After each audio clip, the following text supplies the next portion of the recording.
Hey, what's up, y'all? This is your boy Phil of Dusk Enterprises. I bring you some more Phoenix Wright Ace Attorney Trilogy, the very last game of this collection. Maybe someday I'll be doing Apollo Justice Trilogy. And the Great Ace Attorney as well. But that's for another day. Hit new game. Trials and Tribulations.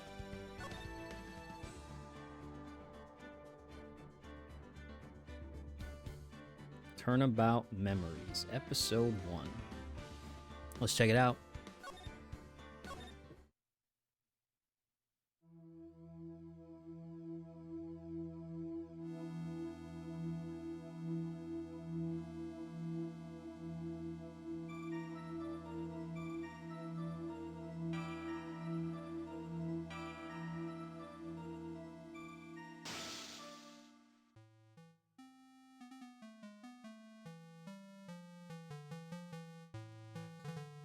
Oh my.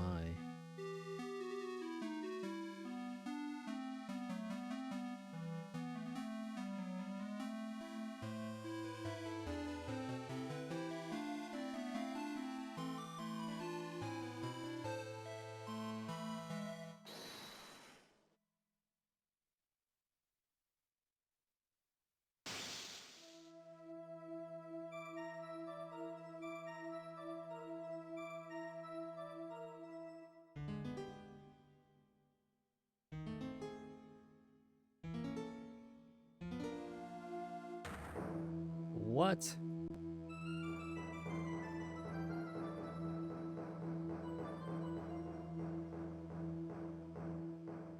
You know, I'm not sure how Phoenix gets in these predicaments. 5 years earlier, Mia Fey, second trial.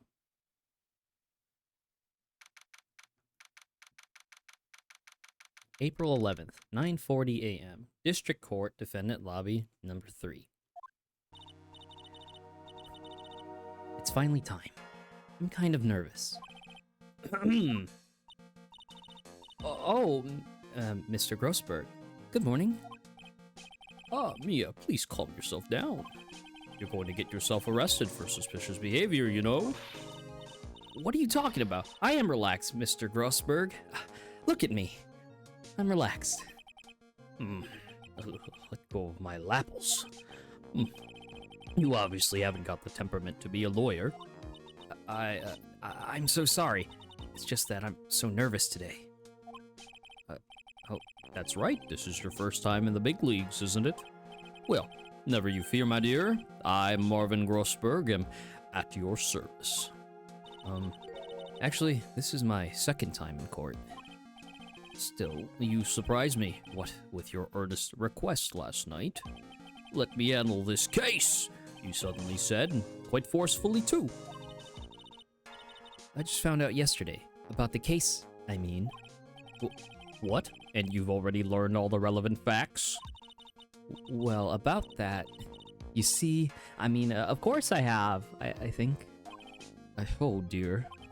In any case, don't let our client see you're so nervous.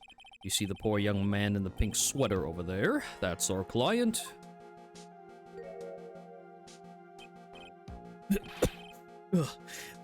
Good morning there, everybody. Good morning. Try to keep smiling, Mia. I just want to say, I'll give it all I've got. Yup, it'll be fine. No problem.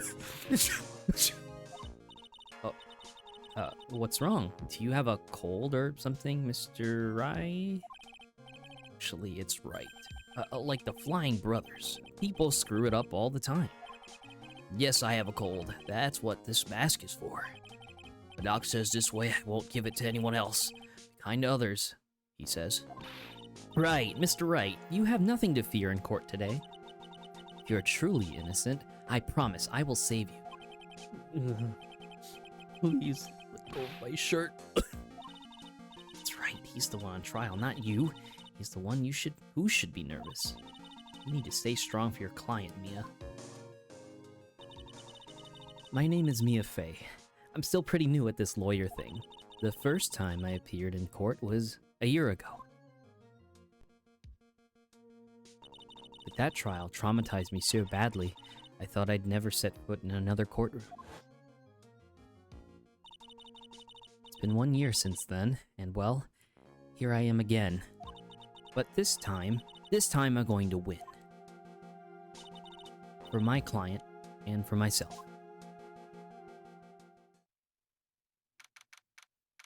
April 11th, 10 a.m., District Court, Courtroom number 2. That's crazy. Aikido, Ohio. Court is now in session for the trial of Phoenix Wright.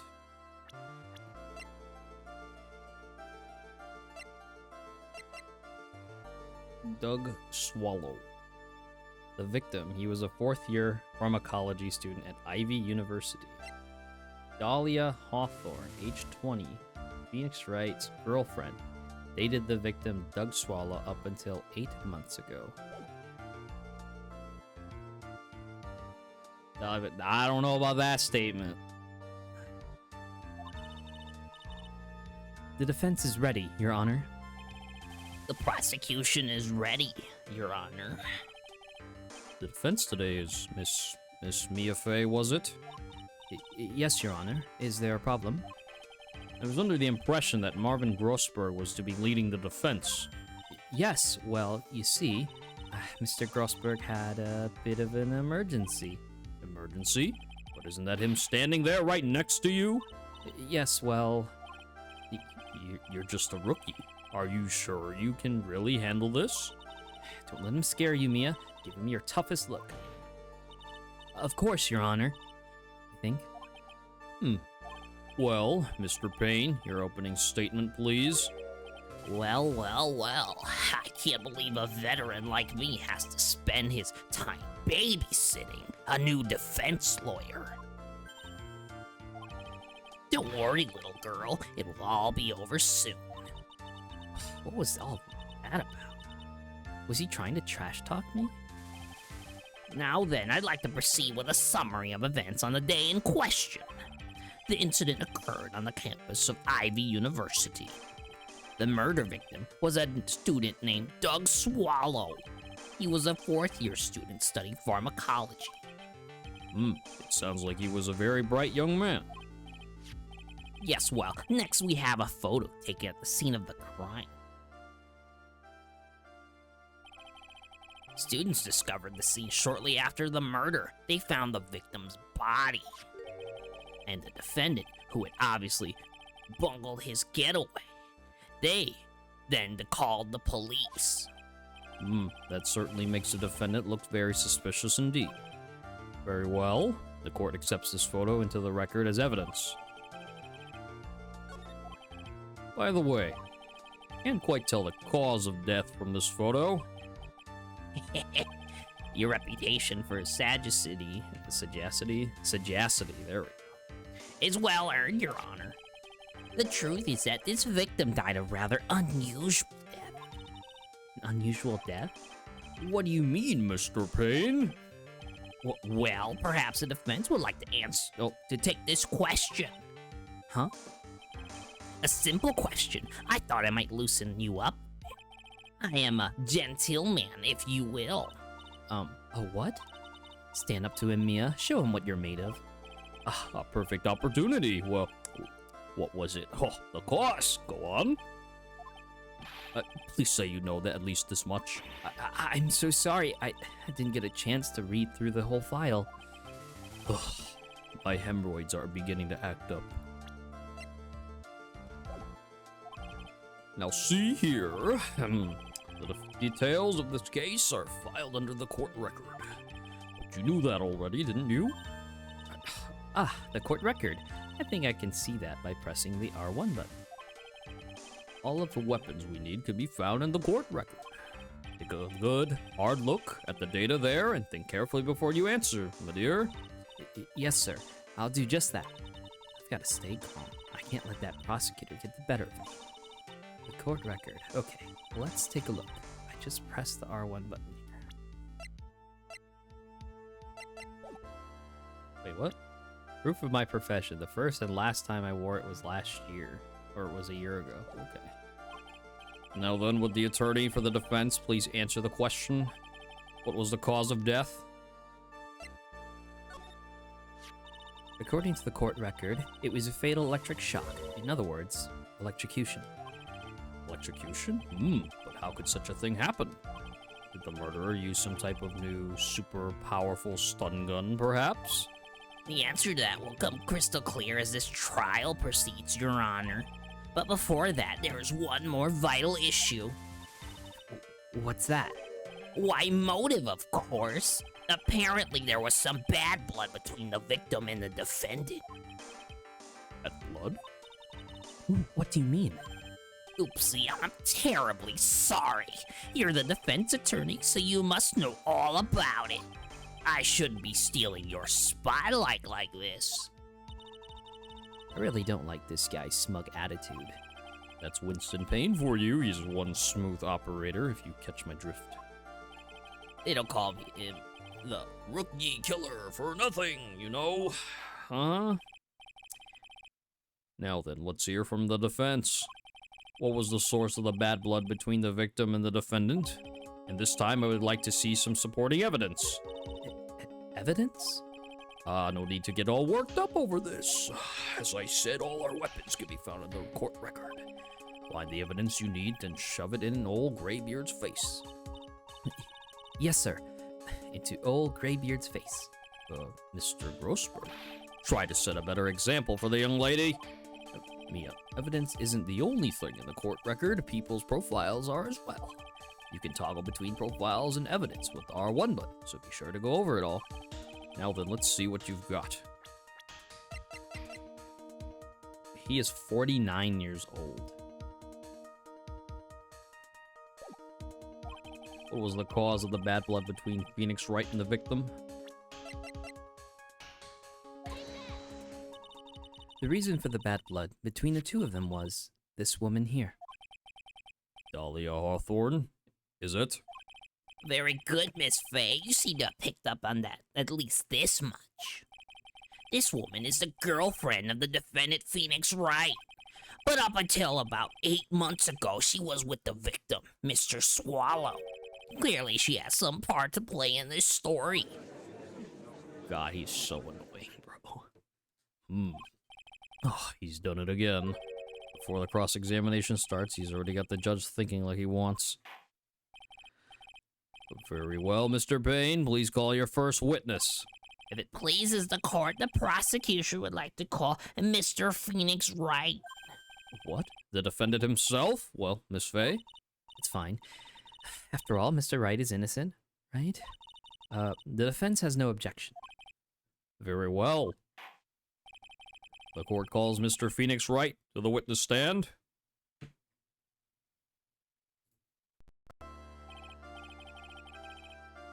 Witness, please state your name and occupation. Oh, my name is Phoenix Wright. My job is, right now I guess I'm a suspect. No, he means what did you do before you were arrested? Oh, I was a university student. Mr. Wright, you understand that you are suspected in the death of your fellow student dogs, But I didn't do it. I'm innocent. I'll tell you I was. Would the defendant please refrain from passing on his cold to the rest of us? it seems the witness has something he wants to say. Well then, Mr. Wright, please tell us about your relation to the victim. Right away, Your Honor.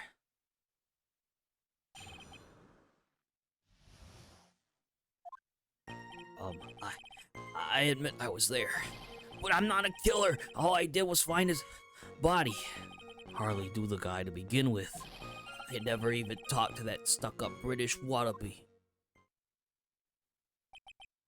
I see. So you hardly knew the victim. Right. Like I said, I'm not a killer. Looks like the judge understands. You're being naive, you know. Too naive. Huh? It seems that you've forgotten one small thing, young lady. And that would be? This witness still has to undergo something called cross-examination. Cross-examination? He's right, and it's still the defense's duty to carry out the cross-examination. The purpose is to determine if a witness's testimony contains any contradictions. Contradictions? If a witness is lying, their statements will conflict with the court record. But Mr. Wright is my client. Even if he is your client in court, all lies must be struck down. As a lawyer, that is your duty, you see. What does he mean by that? Is he saying that testimony just now? That there was a lie? A contradiction? Now then, your cross-examination, if you please, Miss Fay. Please, Mr. Wright, tell me you haven't been lying. You wouldn't do that to me, would you?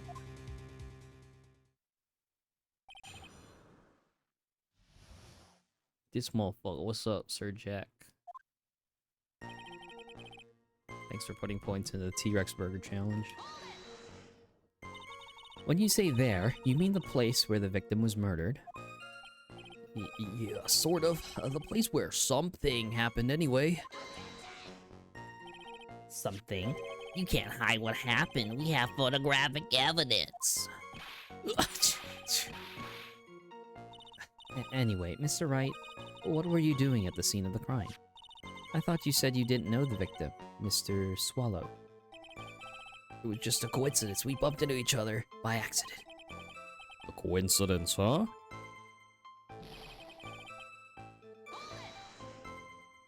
You say you found the body, so who called the police? Huh? Oh. Unfortunately, it was some other students that notified the police. They're students? That's correct. They were witnesses. Witnesses who saw the defendant standing there next to the body in shock. Is this true, Mr. Wright? Could you stop sneezing every time you're in a bind? Well, it's true that I was pretty shocked when I found the body, but I...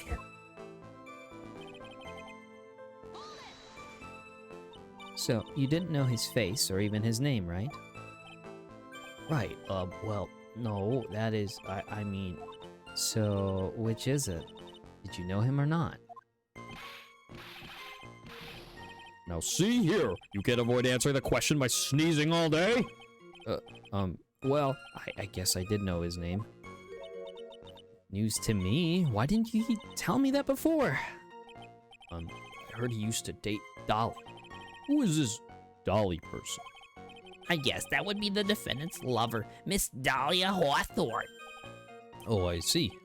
Young love. So bittersweet. But that's all I knew about him.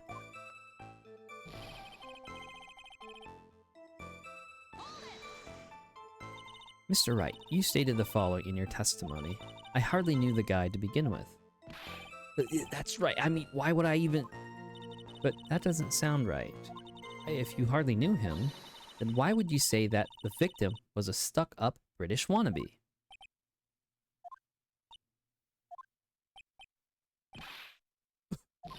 Well, Mr. Wright? No, it wasn't me. I'm not a killer. I swear. Mr. Wright, I will give you an opportunity to revise your testimony. How is it that you knew the victim was, as you put it, a British wannabe? Oh, well, yes, well. He was always walking around with a huge Union Jack on the back of his shirt. Do we know that, though?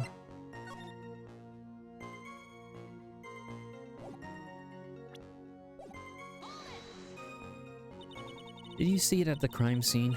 The Union Jack, I mean? Yes, that's right. I saw it at the crime scene. That's why I figured he must love British stuff, see? It's true. Cross my heart. I swear I didn't do it. He's acting fishier than the salmon I ate last night. May I ask you something, Miss Fay? Yes, Your Honor? What is it now? Who is this person anyway? This Union Jack fellow? The Union Jack is the name of the United Kingdom's flag. Oh, I see. So you mean like the Stars and Stripes, right? As usual, Your Honor, your insight astounds me. Hey, something just occurred to me. Isn't there something strange about this bit just now? Mia, there is a contradiction here. Mr. Grossberg, Quickly now, show that boy you mean business. With evidence, I mean. Oh, okay, Mia. Check the court record. Carefully. Well, my dear, do you think you can manage on your own from this point? 1 year ago, I was in a courtroom just like this. I can do it. I can handle this myself. You mustn't try to bite off more than you can chew, me. I'll be fine. I know what I have to do. Remember, you could always press him to get more information. Oh, and one more thing. When you're going to state a contradiction, make sure you present some definitive proof. Okay, Mia. One more time. At the very beginning of his testimony.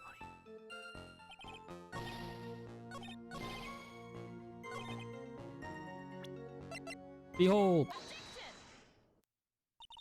Are you certain you saw the Union Jack? Yeah, I'm sure. It was right there on his back. Miss Fay, is there some point to this line of questioning? Your Honor, please take another look at the crime scene photo. As you can see, there's absolutely nothing on the victim's back. Hey, wait a minute. He's wearing a leather jacket. The Union Jack was on the back of the t-shirt he was wearing. I was under the impression that you accidentally came across the body. But if that really was the case, then you wouldn't know that, would you? You'd have no idea at all what he was wearing underneath that jacket. Mr. Wright, you've been lying to me. Please forgive me. Oh my god. Mia, you made our client cry. Let him. That P on his chest doesn't stand for Phoenix anyway. I can't believe I trusted him. Mr. Wright was all wrong. That was an impressive bit of cross-examination. Thank you for uncovering the defendant's lies for me. It's quite clear that this man did not simply stumble upon the scene of the crime. Uh-oh. Did I go too far? By the way, Mr. Wright, you seem to have a rather bad cold. Have you taken any medicine for it? Yeah, I took some, but... Was the medicine that you took an over-the-counter brand called Cold Killer X? Yeah, that's right. It kills colds good. Hey, wait a second. How did you know I'm a big fan of Cold Killer X? Would you happen to have that medicine with you right now? Well, actually, I seem to have lost it somewhere. He lost it? Does this even have anything to do with the case? Mr. Wright, shall I tell you where your cold medicine is right now? Huh? Your Honor, I'd like you to take a look at another photo from the crime scene. What's this? In the victim's hand, it's Cold Killer X. Yes, but even I've got a bottle of Cold Killer X in my apartment. I'm sorry, but I'm afraid that argument won't work. There's no doubt as to who this bottle of Cold Killer X belongs to, especially since Mr. Wright's fingerprints are all over it. What? Oh. Sensing his murderous intent, Mr. Swallow must have picked up the bottle of medicine, dropped by Mr. Wright, and hid it in his hand. His purpose in doing so could only have been to identify his killer as Phoenix Wright. Order. Order in this court. Your Honor, I'd like to present this photo and bottle as evidence. Very well. The court will accept them into the record.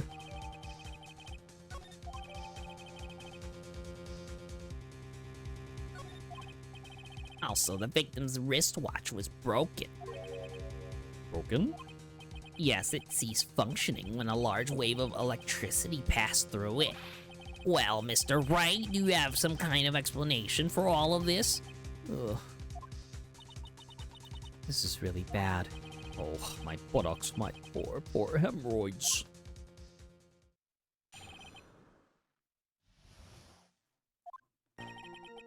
The truth is, I went because he called me. He was in the pharmacology department, so we agreed to meet at 245 behind that building. We talked for a bit, then at around 3, we split up. Wait. Around 3? Okay. Then later, when I went back, I found him lying there. I've been taking Cold Killer X for the last 2 or 3 days. I lost my bottle of it around lunchtime on the day of the accident. Mr. Wright, that's completely different from the testimony you gave previously. I'm sorry, Your Honor. I was afraid you wouldn't believe the truth. You'll forgive me if I say I hardly find your current testimony any more credible. Miss Fay, please begin your cross-examination. Oh, please, Mr. Wright, don't tell any more lies.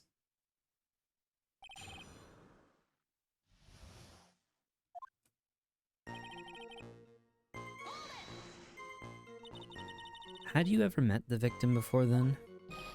No, never. But that day he called me up and told me he wanted to talk about Dolly. And this Dolly person is? Maya. It's kind of embarrassing. She's my sweetheart. What was that for, Mia? I'm so sorry. I just felt like slapping something all of a sudden. Dahlia Hawthorne was also the lover of the murder victim, Doug Swallow, before she met Mr. Wright, that is. So it was one of those nasty love triangles, I see.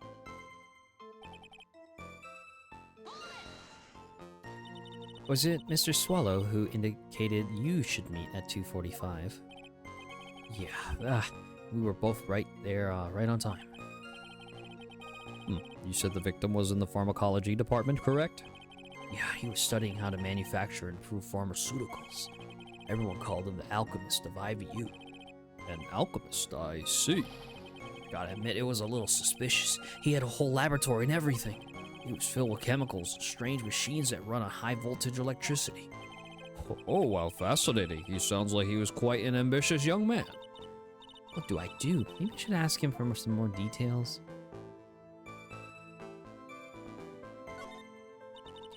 So you're absolutely certain that you met at 2:45?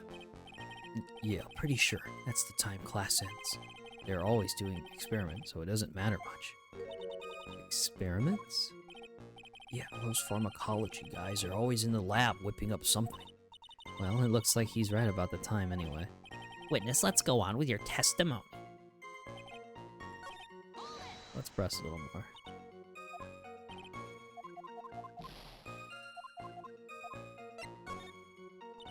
I was wondering if you could tell us a bit more about the pharmacology department. Well, okay, sure. I don't know all that much, though. A little bit earlier in your testimony, you said something interesting. You said the department uses strange machines that run on high-voltage electricity. That's right, Hedge. They sure look dangerous. They use non-standard voltages, so there are high-voltage cables everywhere. High-voltage cables? Yeah, there were electrical poles set up all around the building. The high-voltage cables run overhead around the roof. Finally, I think we're getting somewhere.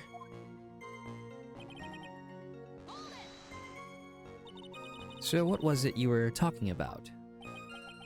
You know, that maybe we should hang out again sometime. Hang out again sometime? I wish that were true. So you say you went back? Yeah, that's when I found the body. Yes, but why did you go back in the first place? Weren't you angry with him? Oh, well, that's right, I was. Then why, Mr. Wright? Why did you go back there? I thought maybe we could make up.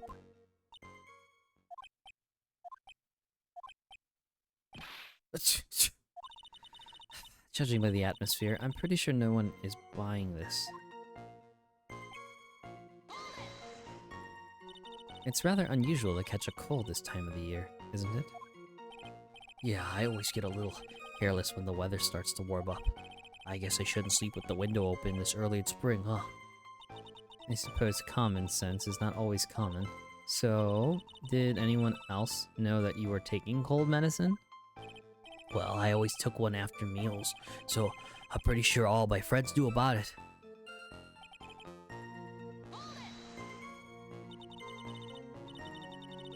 And the day of the accident, or the incident, what did you do for lunch? Huh? What does that have to do with anything? You can never be too sure. I always eat with Dolly, just the two of us. Dolly's homemade lunches are just the greatest. Her mini omelets are magically delicious. Yeah! Whoa. Why did you punch me in the jaw? Oh, I'm so sorry. I just felt like hurting someone all of a sudden. I think that's enough for now. So the defendant and the victim met at approximately the time of his death. And then the defendant returned to the scene for some unknown reason. I'm not entirely convinced by his explanation about the medicine bottle either. Let me be frank here, Mr. Wright. Your testimony cannot be trusted. What do you mean? I knew it was too much work for a little girl. However, there is one mystery that still remains. There is, Your Honor. How the murder was carried out, of course. Just how was the victim electrocuted? I don't believe the murder weapon has been produced yet, correct? Well, that is, you are correct, Your Honor. So how exactly was Mr. Swallow killed? If I could somehow establish how it was done, maybe I could still come out of this mess smelling like a rose. Why am I doing this? I can do it. Your Honor? Yes, Miss Faye. I believe that if we were to piece together everything we've heard up until now, we should be able to solve the mystery of how Mr. Swallow died. That would be most impressive. Quite the brash statement coming from a rookie. But even a beginner like you must understand the basic rules of the court, yes? An attorney must be able to substantiate their arguments with evidence. Of course I know that. Actually, I'd totally forgotten about that. Now then, Miss Faye, let me see what you've got. Show me how you believe the victim was electrocuted. Right there. As for the cause of death, I'd say this picture captures it quite well. What? But there's nothing that even remotely resembles a murder weapon here. I'm afraid the defense is going to have to explain this in a bit more detail. Miss Faye, where exactly in this photo is the murder weapon?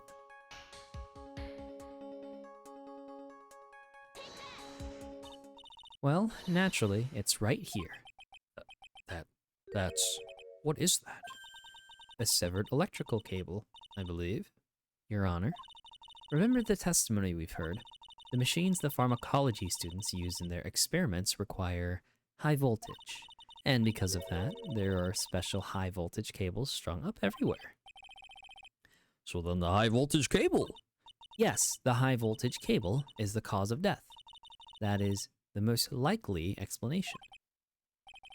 That certainly sounds plausible. Well, Mr. Payne, what do you have to say about this? Well, I believe some praise is in order. Don't toy with me, old man. Now, the victim's cause of death may indeed have been a high voltage cable. However, I want you to think about what that really implies. The only one who had the opportunity to use the cable as a murder weapon was the defendant. Oh. That much is certainly true. Yes, and that's not all. We have proof. Irrefutable proof that will establish that Mr. Wright was the murderer. You do? Well, what is it? His fingerprints. Fingerprints? You mean that the defendant's fingerprints were on something besides the medicine bottle? Let's take another look at the crime scene photo. As you can see, the victim is wearing a leather jacket. And as you may know, leather holds fingerprints quite well. You mean? Yes, it was quite clearly imprinted on the chest area of the victim's jacket. The palm print of the defendant's very own hand. What? I can only think of one way Mr. Wright could have left a print like that. Intent on murder. He squarely pushed the victim towards the severed electrical cable. Order! Order! Order! That's enough! I think we can conclude that there is no reason to continue with this cross-examination. Stick a fork in us, we're done. Mr. Grossberg. My hemorrhoids never lie. The show is over, Mia. I knew that boy was guilty the first time I saw him. No, you're wrong. Mr. Wright is innocent. No further evidence is required to convince me of this man's guilt. Your Honor. This time I'm prepared to render a verdict in this case.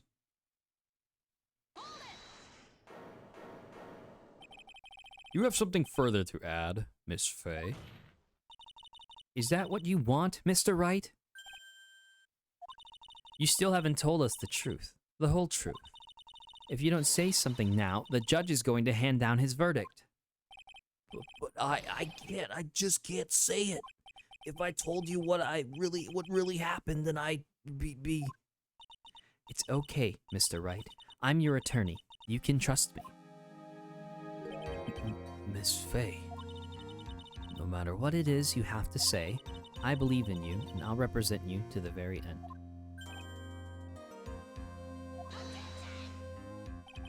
We've already established the defendant's guilt.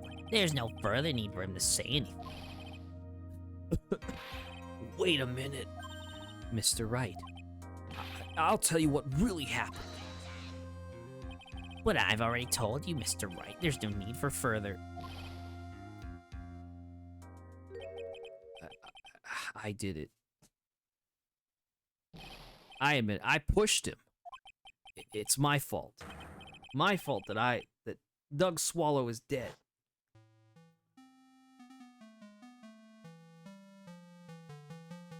That girl, you shouldn't see her anymore. Hey, it's none of your business.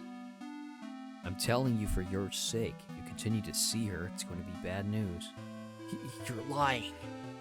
Just listen to me. There's something you need to know about the girl. Stop it.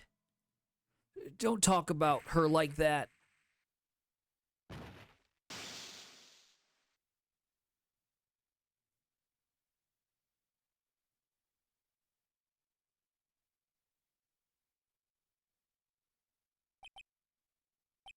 What you just said, was that the truth? Yes, I was afraid that if I told the truth, everyone would think I was the murderer for sure. Well, as things currently stand, we're all absolutely convinced you are. Please give me one more chance to explain. This time, I swear I'll tell the whole truth. It'll be okay, won't it, Miss Fay? I believe in you. Oh, thank you. I still can't believe it. He really did push the victim. Ugh, feels like my hemorrhoids are doing the Harlem Shake. His what are doing the Harlem Shake? Not his hemorrhoids, my guy. My guy. Oh, jeez. That guy, he was talking bad about Dolly. Lost my temper and gave him a shove. At that moment, I heard some kind of loud noise. A little while after I left, I started to get worried. So I went back, but he was just lying there, dead. Well, the explanation is really quite simple. When you pushed him, Mr. Swallow flew back and touched the electrical cable. He died from the shock, and that, as they say, is that. A simple explanation indeed. At the time of the incident, a light rain had been falling. Wet from the rain, the victim was more easily electrocuted. But when I pushed him, there weren't any electrical cables nearby. There had been something like that, even I would have noticed it. That's true. Even a doofus like him couldn't miss that. Miss Fay? Let me warn you right now that if your cross-examination doesn't yield any new facts, I intend to deliver my verdict without further delay. Are we clear on that? Yes, Your Honor. Don't give up, Mia. If he is innocent, there must be some kind of evidence somewhere that will prove it. Hello, Primus. Thank you for putting points into the Wendy's T-Rex Burger Challenge.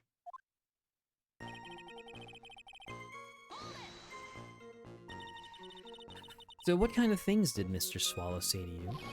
He said all sorts of terrible things about Dolly. He said that she was a bad girl.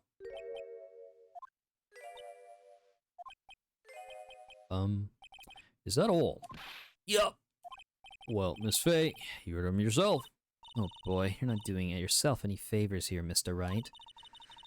Please don't make this harder for me than it already is. Anyway, after he said that, I just...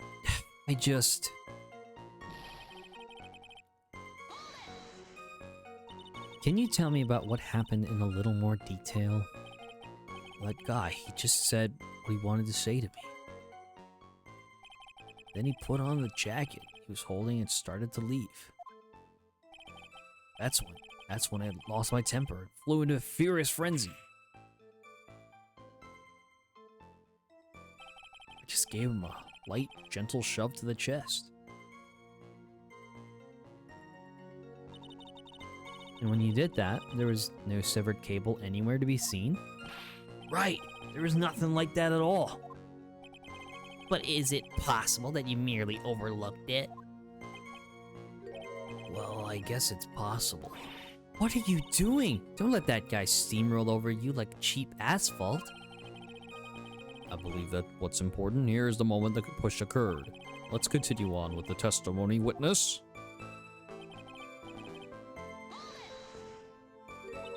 A loud noise? And what would you say that loud noise was, Mr. Wright? I'm not sure. It was really loud. It was like, snap! You know, come to think of it, I wonder what that was. Clearly, Your Honor, it was the sound of the victim being electrocuted. You're not qualified to decide that. What should I do? Treading on some dangerous ground here. Mr. Wright, that loud noise you heard may be extremely important, so try to remember what it was. How do I put it? It was like a sharp crack. Ha! Could it have been... Yes, could it have been? Hurry up and tell us. When I pushed him, he dropped the umbrella he was holding.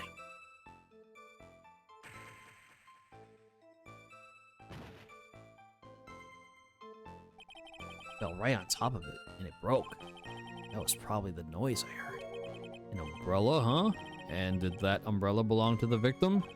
Yeah, it was a plastic umbrella, cheap and frail, kind of like the owner. Then again, I wish I had any kind of umbrella. I was totally soaked to the bone. Miss Faye? What do you think? Is there something important in that testimony just now? Well... This is it, Mia. The new information you've been waiting for. Of course it's important. No, this cheap umbrella is more than important. It's vital. I want to officially have it entered into the testimony. How perfectly fitting. Flimsy information for a flimsy lawyer. The court agrees to the defense's request. Witness, please add the bit about the cheap umbrella to your testimony. After I showed him, he fell on top of his cheap umbrella. Oh, really? 'Cause the umbrella right over there, bro.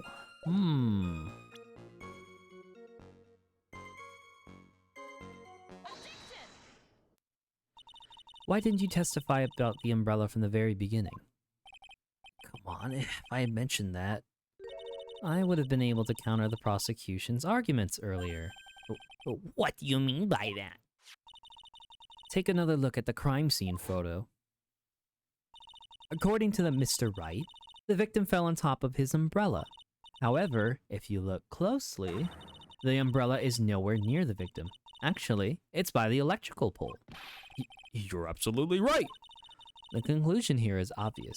After the defendant left, the victim moved from where he fell. In other words, after he was pushed by the defendant, Mr. Swallow was still alive. No! Order! Order! Order! The victim. He moved? Mr. Payne! The umbrella in this photo, where is it now? Well, it was collected by the police at the crime scene. I want it presented as evidence immediately. But the umbrella could have simply been blown there by the wind. According to the testimony, the victim fell on top of the umbrella. There's simply no way it could have been blown there by the wind. But I know this matter of the umbrella seems relatively trivial, but as long as the smallest doubt remains, I cannot render final judgment. no. We got him. Caught him lacking.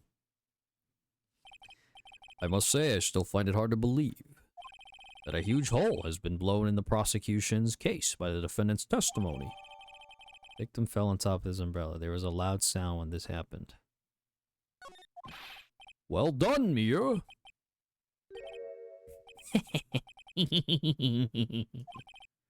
Mr. Payne, what are you chuckling about? Pardon me, Your Honor. It seems I was expecting too much of a free ride. It was foolish to think I could establish guilt through cross-examination alone. I'm afraid I don't follow what you're saying. Let me guess. You have another witness. Exactly, and this witness's testimony will be What is it? Incontrovertible? incontrovertible. Who is this witness? Miss Dahlia Hawthorne. Dahlia Hawthorne? You don't mean Dolly? I do, Your Honor. The defendant's very own lover is a witness to this whole thing.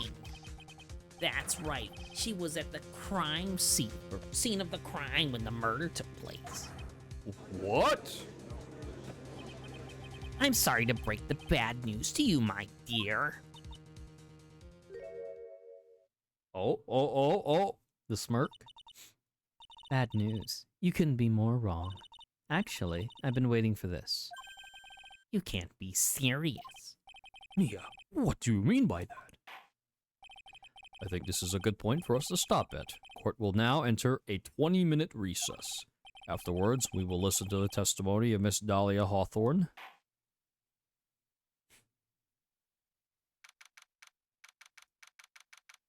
April 11th, 11:52 a.m. District Court, Defendant Lobby Number 3.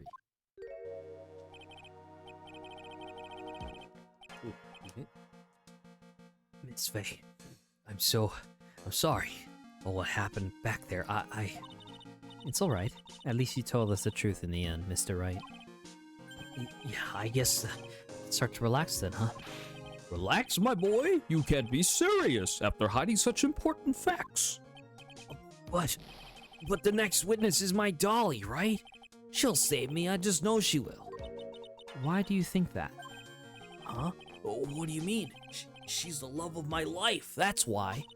The love of your life. Huh. Would you mind telling me more about you and Miss Dahlia Hawthorne? Sure, no problem. Dolly and I, we first met about 8 months ago, right here in this very courthouse. Actually, I'm studying to be a lawyer on the side. Anyway, one day she and I just bumped into each other in the reading room downstairs. That's why I really think it was fate that brought us together. As soon as I first set eyes on her, I knew she was the one for me. Oh, here, take a look at this. Excuse me? She gave this to me the day we met as a symbol of our love. She had been wearing it around her neck that day, but then she took it off. Before she gave it to me, she said, "I want you to carry this."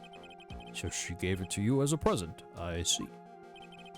This darling little bottle is filled with memories of my darling little Dolly. It certainly is a little bottle, all right. Makes me so happy, I show it to everyone I meet. I want to share my happiness with the whole world. Dahlia's present borrowed from Phoenix Wright. Small ball necklace given to Wright on the day they met. He shows it to everyone. Anyway, so after that, you and Miss Hawthorne started dating?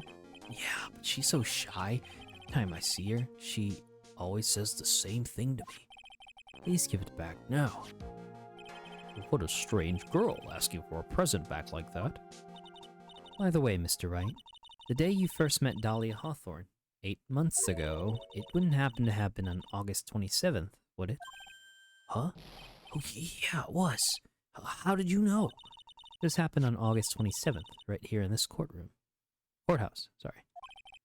What's this? Newspaper clipping? Let's see. Murder in the courthouse? Murder? What are you reading there? Let me see that. Oh, I see. Mia, I think I understand what you're trying to say.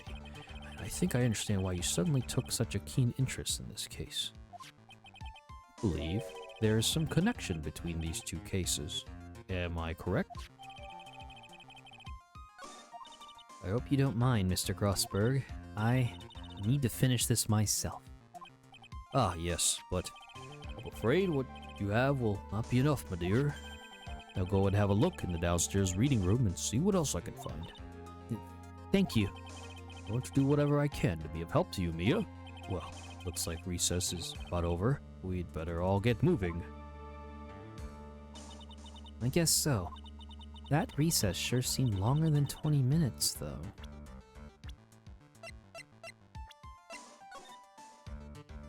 Very little information is being disclosed at this time, since the victim of yesterday's incident in the district courthouse cafeteria is said to have been a lawyer. However, police are questioning the 19-year-old female college student who was sitting with the victim. Ow, okay. So Mia's trying to get the connection between the 19-year-old who's a college student and this lawyer that was a victim. That's crazy, bro. Hold up.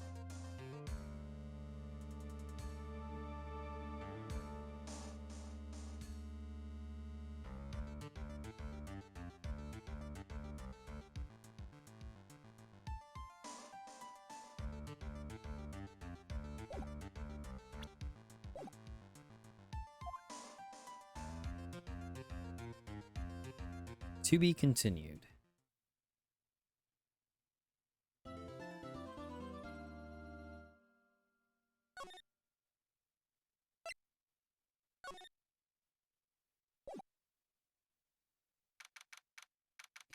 April 11th, 12:13 p.m. District Court, courtroom number 2. Court will now reconvene. Mr. Payne, please call your witness. This next person is someone who witnessed the crime as it happened. The prosecution calls Miss Dahlia Hawthorne to the stand.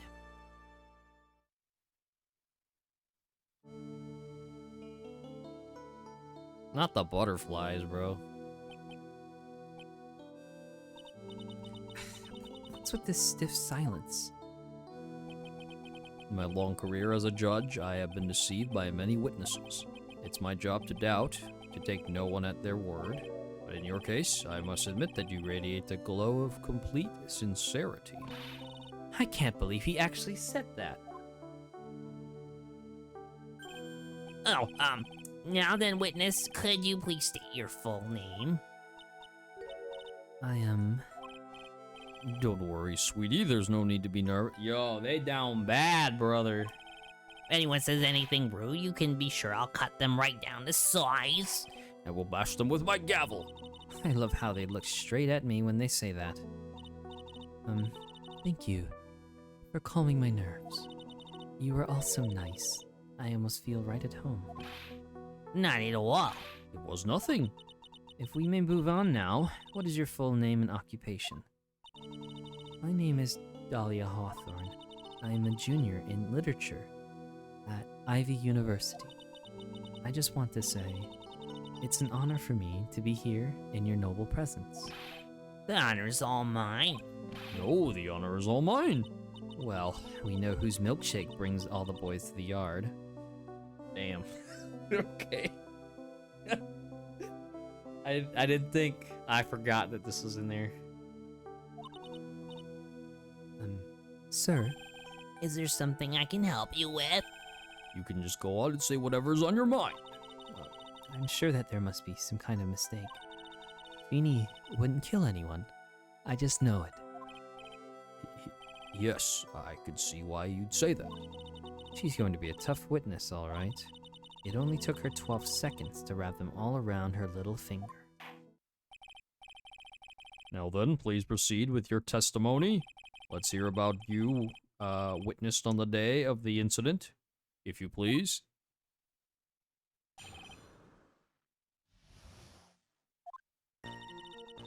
I had been planning to go back to Feeney's place after class was over.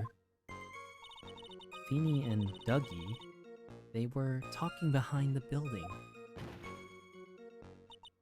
Then suddenly, Dougie got all wobbly and just collapsed.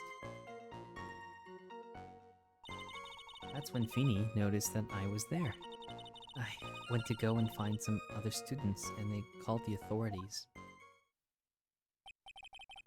I don't know what to say. According to you, Miss Hawthorne, the defendant didn't do anything wrong. Young lady, as old as I am, even I recall how hot the flames of young passion can burn. Nevertheless, it is my job to discover the truth. Please tell us the truth. But I would never. That's more than enough, witness. I won't allow this to continue. What do you mean by that? Please, just let me proceed with my cross-examination, Your Honor. I, for one, don't plan to win my case on a bunch of paper-thin lies. You haven't changed a bit, Mia Fey. What's this? So you two are acquainted? Yes, we've met before. Once.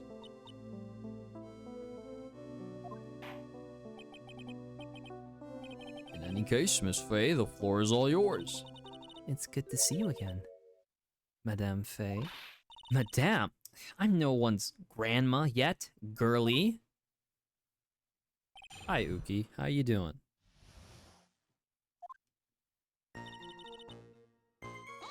Okay, let me ask what you gonna do as well. Now, unless I'm mistaken, Feeny, I mean Mr. Wright, is in the art department. If that's the case, then what were you doing by the pharmacology building? Well, I'm in the literature department.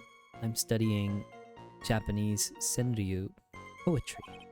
Ho ho, how wonderful. It's that humorous yet satirical style haiku, yes. Nothing left to do. When a man reaches this age, sleep is his best friend. Oh, that's dark as hell, brother. That's dark as hell. Good, how are you? I'm doing okay. Just chilling. It's supposed to be poetry? Sounds more like a midlife crisis. For me to get to the art department, I have to walk through that back area. Oh, yes, I see. That makes sense. When I want to enter the courthouse, I always walk through the front doors. How else would you enter? Teleportation? So who is this Dougie person? Oh, I'm sorry. Doug Swallow. We were dating until about 8 months ago. So what were Dougie... Mr. Swallow and Mr. Wright talking about anyway? How could you be so mean? I would never eavesdrop. I wasn't raised to be so rude and unrefined. That's right, Miss Fey. Don't drag the witness down to your level. Why am I being demonized here? Please go on. What did you see next?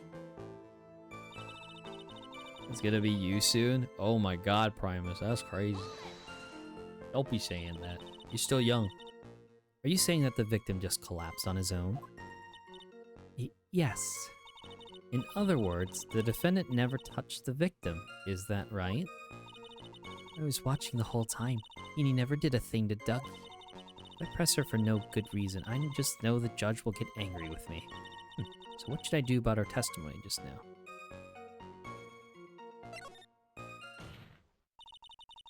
Feeble lies are not very becoming, Miss Hawthorne, so let's drop them, shall we? What?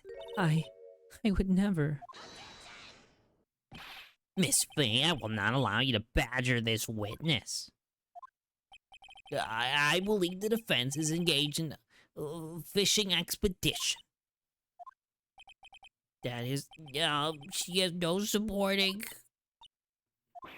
Please don't glare at me like that. I'm just doing my job. Now then, Miss Hawthorne. The defendant's palm print was found on Mr. Swallow's leather jacket. It has already been shown that Mr. Wright did, in fact, push the victim. What? There's no need to try to cover for the defendant. It would be much better if you came out and told us the whole truth. There's nothing to worry about, young lady. Just tell us everything that you saw. Yes, Your Honor. I will. If you don't mind, I'd like to revise my testimony. So we're finally getting somewhere. Actually, I didn't see the moment he pushed Dougie. What? You didn't see it? Well, I saw the moment when Dougie fell to the ground. And at that time, there was... Oh, sorry, let me get my pain voice. It's honestly kind of annoying, but... Gotta sound annoying to match pain there. And at that time, there was only the two of them at the scene. The defendant, Phoenix Wright, and the victim, Doug Swallow. Yes, that's right.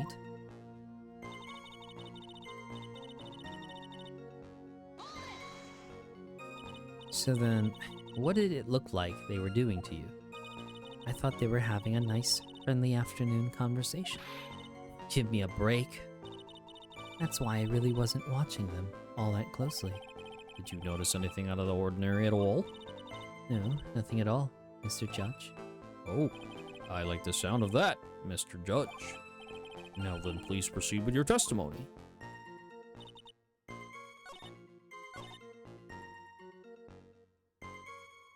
I didn't see the... Okay.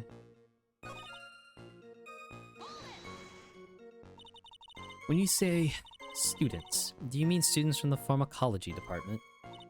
Yes, they're all very fond of their drugs. Please try to stay on topic. So to find some pharmacology students, you went to the labs, correct? That's what I was planning to do, but in the end I wound up not going. A group of about 10 research students came running out of the building entrance. Somehow they all seemed to know what was going on. The students knew what was going on? But how could the students have known what was going on? Well, I don't know for sure if they knew what happened. What had happened, sorry. It's just they all seemed kind of excited about something. It doesn't look like I'm going to get any more info about the students. Did the students call the police? Yes, I was so panicked. Yes, well, anyone would have been, my dear. That girl, she's telling a super obvious lie. She knows it. She's just pretending to protect Mr. Wright. Yes, that's got to be it. Way to go, Mia. Okay, that means I'm going to have to dig deep to find the contradiction on this one. Hold up, we gonna save on this one, because I'm a little... There's like two parts that I could object to. It's this one, or this one.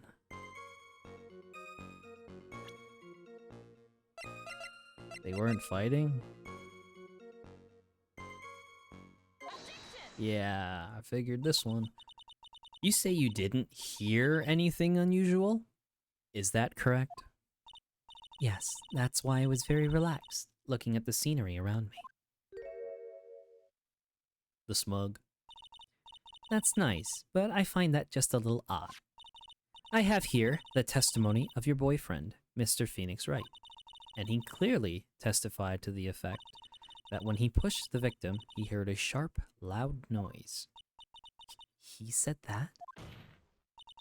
If you were really that close to the two of them, why didn't you hear this noise as well? Oh, we caught her. We caught her. Well, maybe the noise just wasn't all that memorable. But according to Mr. Wright's testimony, it was a sharp noise, like a snap. There's no way a noise like that could fail to make an impression. Ah. Ooh. May I have a moment to answer? By all means. I know the reason why I didn't hear the noise. You see, the truth is, I had my headphones on, and I was listening to music at the time. What? Wow. Weaseling her way out, huh? Headphones? You mean that both of your ears were covered? The rain was just beginning to let up, but it seemed as though Thor wasn't ready for his fun to come to an end yet. So the sky continued to flash and rumble. Thunder and lightning, huh? Yes, I'm afraid of the sound of thunder, so I put my headphones on to block it out. Well, Your Honor, as you can see, there weren't any contradictions in her testimony after all.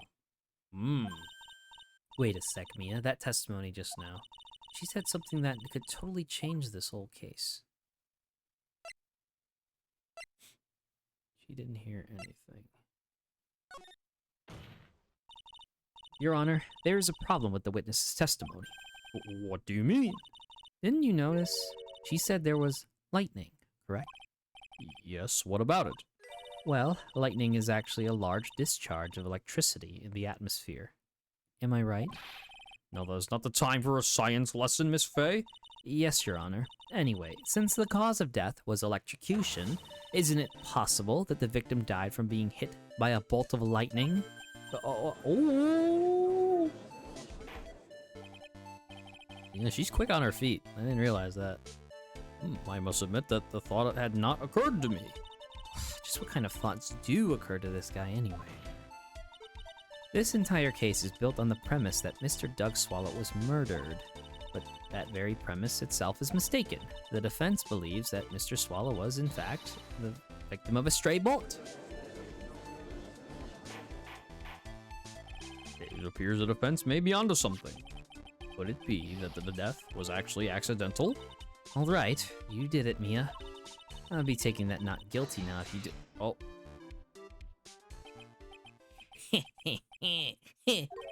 I'm hurt that you have such a low opinion of me, Miss Fey. huh?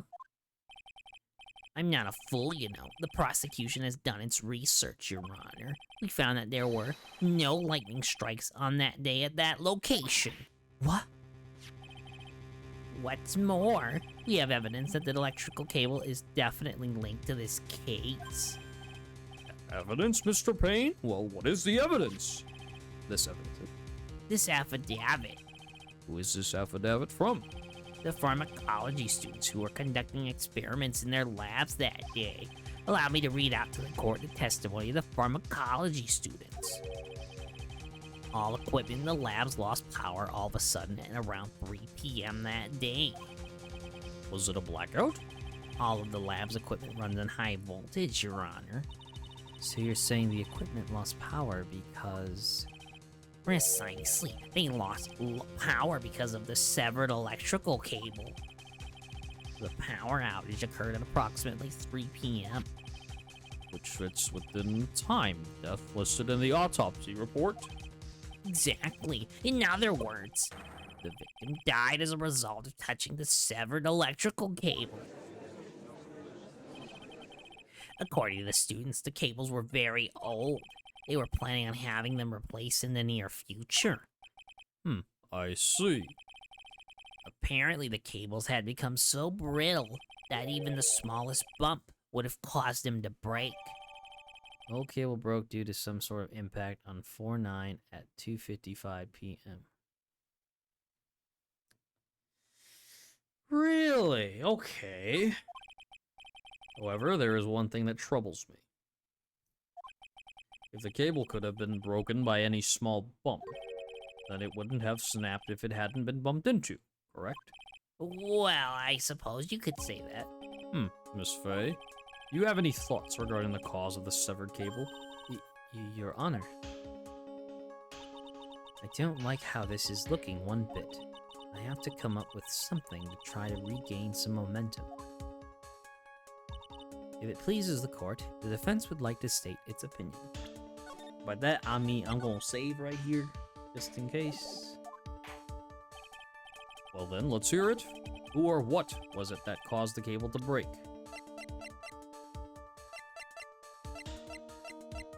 Who or what was it?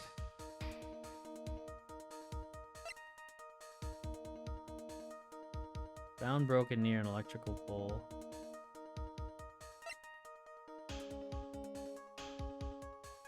Found clutched in the victim's hand. The victim's watch.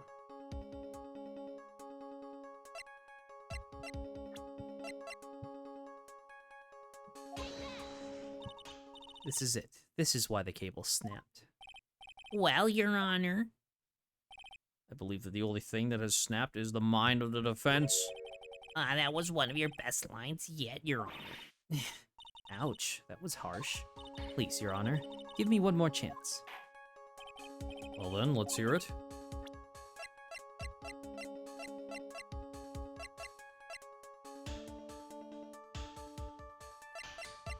Who or what was it that caused the cable to break?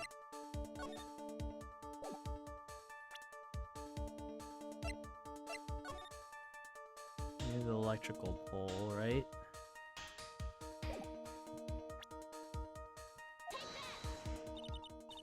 Oh, hold up. I knew I'd be jumbling around for evidence here. Who was it that, who or what was it that caused the cable to break?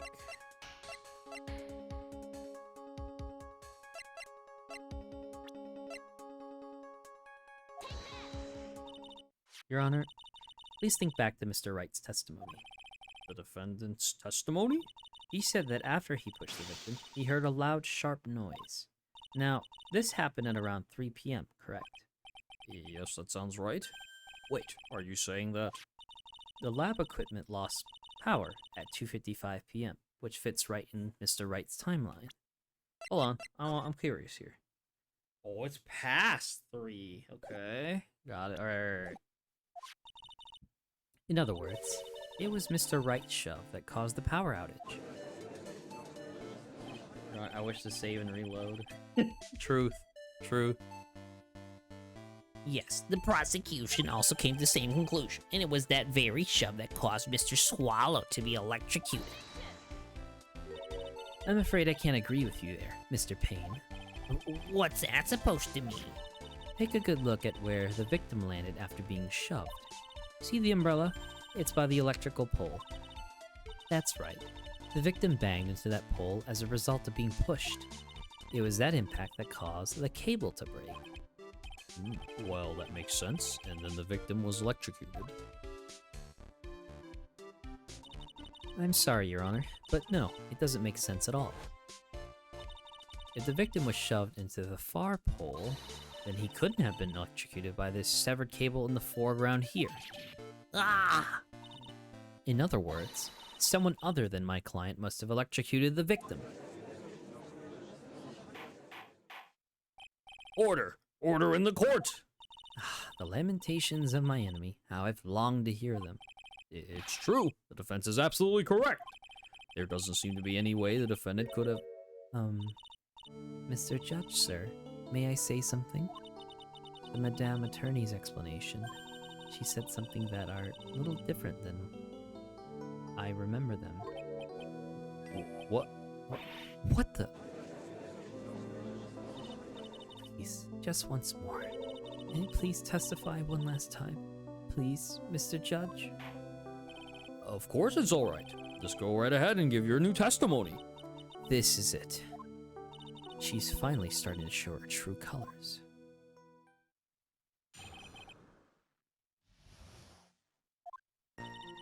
The truth is, Feeney pushed him twice. The first time was into the electrical pole. That's when the cable broke. Then Dougie tried his best to run away from him, but Feeney caught up and crashed into him from behind. The cable snapping, and Dougie being electrocuted. It all occurred in less than a minute. So after being shoved, the victim got up and tried to run away. And that is when the defendant pushed him for the second time. So sorry, Feeney, but I just have to tell the truth. Am I doing the right thing? Am I, Mr. Judge? Of course you are, my dear. As painful as it may seem, you are.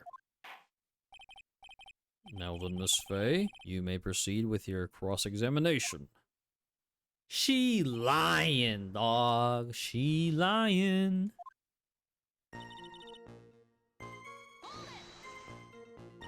Miss Hawthorne, previously in your testimony you said the following. Actually, I didn't see the moment he pushed Dougie. I know. I'm sorry. I wanted to protect Feeney. So, that's why you basically lied to the court? I was a bad girl, I know. Mr. Judge? Yes. Would you please forgive little old me? Of course he won't. What you did is called perjury. Oh, come now, it was just a little old white lie. We'll forget it this time, but please be more careful from now on, alright? Oh, thank you so much, Mr. Judge. Not at all. The judge had better be more careful himself. A dark alley is friendlier than that girl. He down bad. You're saying you actually saw the victim get pushed into the electrical pole? I know he doesn't look it, but Feeny can be a bit of an imp when he wants to be. Oh, really? But I never imagined that he would cause an electrical cable to break. Feeny really is scary when he gets mad. Yes, he sounds like a very dangerous individual indeed.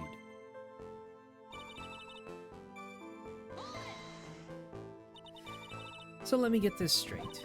You were happily listening to the music on your headphones while you watched this scene unfold? Miss Faye, I'll have to ask you to stop badgering the witness. I wasn't happy. I was so scared that I couldn't even move. All I could do was stand there and cheer them on. Cheer them on? What do you mean by that? Well, I wish the best for them both, and that they would each give the fight their all. That's very sweet of you to be so supportive. And what happened after that? Bruh. That doesn't sound quite right. There were handprints found on the chest of the victim's leather jacket. Mr. Payne, were there also prints found on the back of his leather jacket? Well, no, there weren't. Madame Faye, may I suggest that you listen a little more carefully? I said that he crashed into him from behind, right? My Feeny wouldn't leave any prints behind in that case, would he?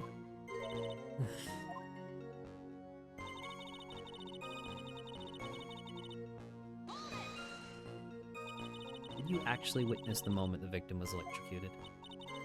I'm sorry, I didn't actually see it. I turned my eyes away. That's understandable. Yes, indeed. It would have been a horrific sight for anyone to behold. If I don't figure out the contradiction here, it's all over. She didn't have much time to come up with her lie, so this is my best chance.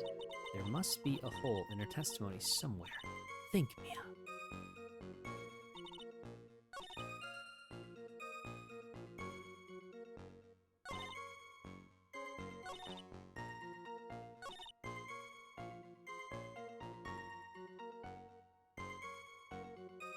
Cable snapping occurred less than a minute.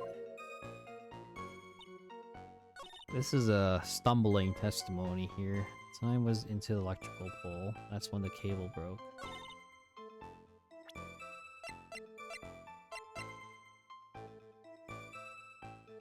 Owned by the victim, found broken near an electrical pole.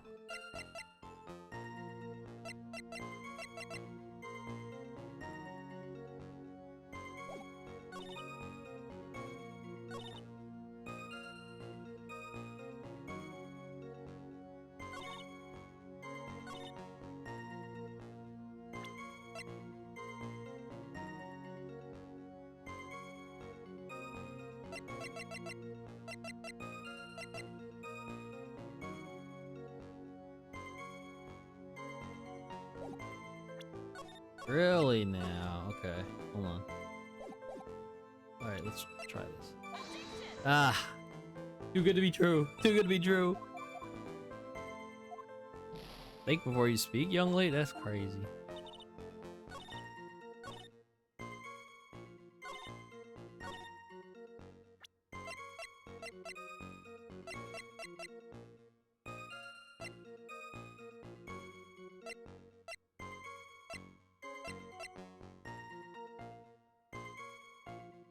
Cable snapping and Dougie being like, it all happened.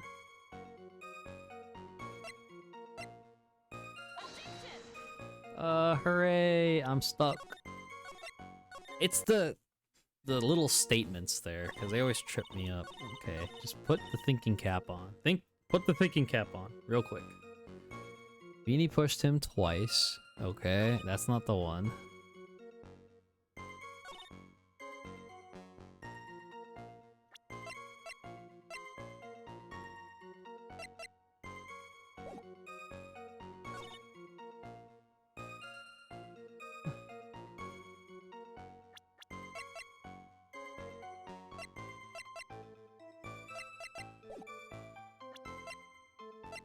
me see. Check.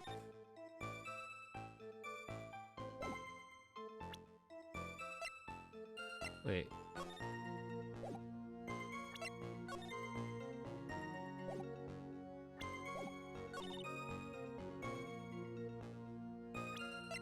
Hold on.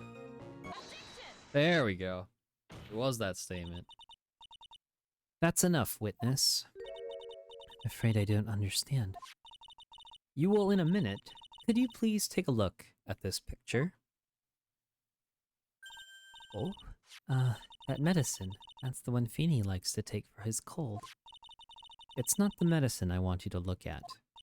It's the wristwatch. It stopped at the precise time the victim was electrocuted. In other words, 3:05 p.m. Yes, and your point is, Miss Faye? My point is this. What time was it when the lab suffered that power outage due to the cable snapping? Well, according to the student's testimony, the answer is clear. It was 2:55 p.m. Would you care to explain to the court, Miss Dahlia Hawthorne, what exactly happened during this 10-minute interval? The defense proposes that it was during this interval that the real murderer killed Mr. Doug Swallow. Order! Order in the court! What? This is nonsense. The real murderer. Even you can't deny that the time between the cable breaking and the electrocution are completely unaccounted for. Then who was it? Who else are you saying could have done it? There's only one person who could have murdered Mr. Swallow. Only after my client had left the scene was there a window of opportunity for the real killer. Miss Faye? Is the defense ready to indict someone as this real killer? It's finally time. This is the moment I've been waiting for. Yes, Your Honor, we are ready. Very well, but remember, if you accuse the wrong person, you will be penalized. Think very carefully before you speak, Miss Faye. Now then, Miss Faye, let's have it. Who is the real killer? It's obviously Winston Payne.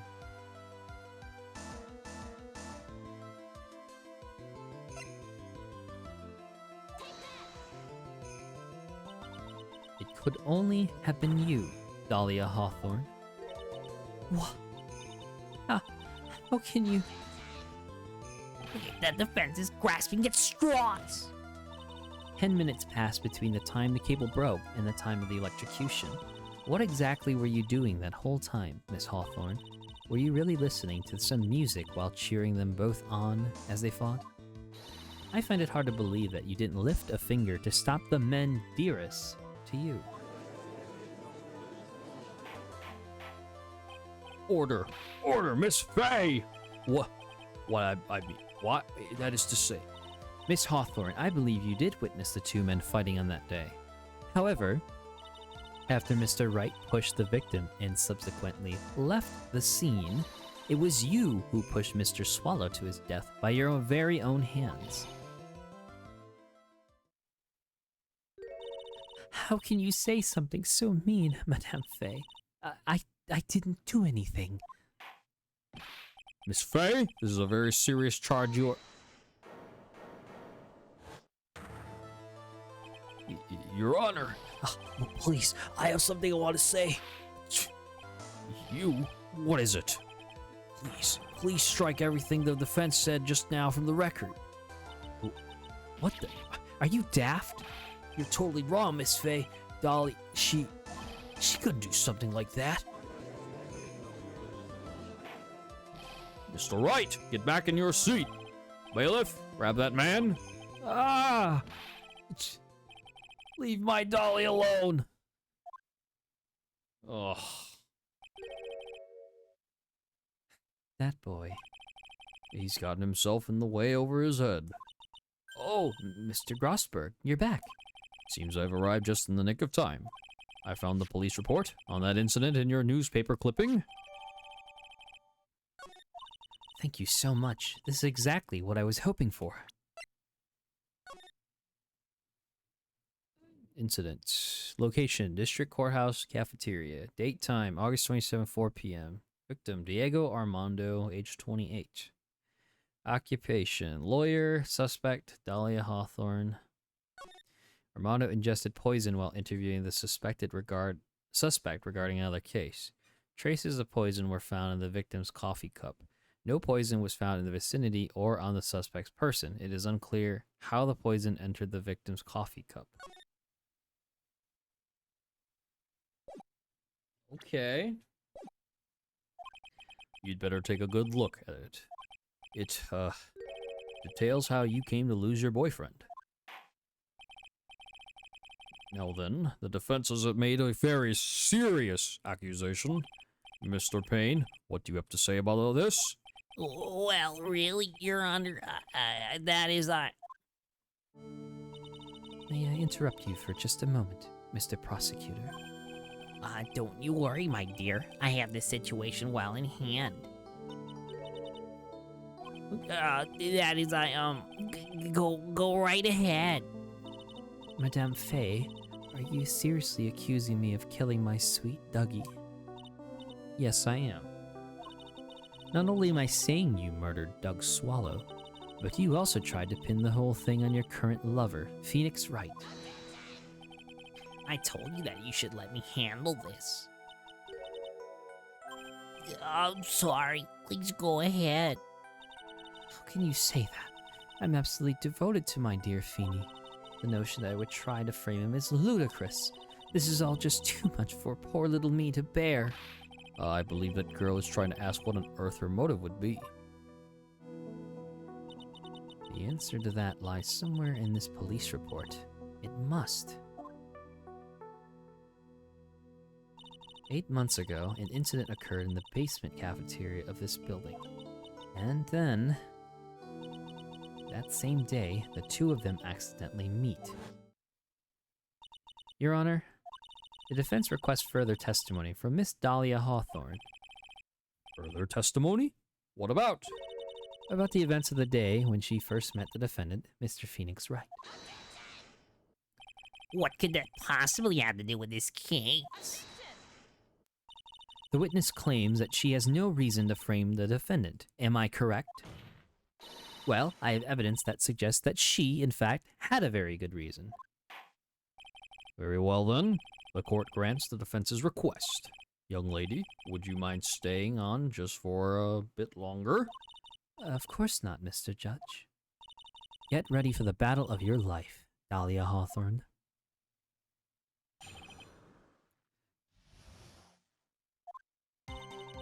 First met my darling Feeny 8 months ago. It's like we were destined to meet in this very courthouse's basement reading room. The moment our eyes met, my heart skipped a beat. We've been going out ever since that fateful day. We're so lovey-wovey, we literally make people sick. It's just jealousy, I think. Mr. Wright, do that again and you will be held in contempt of court. And now we enter the final act of our little drama. As we used to say in the days of my youth, go get her.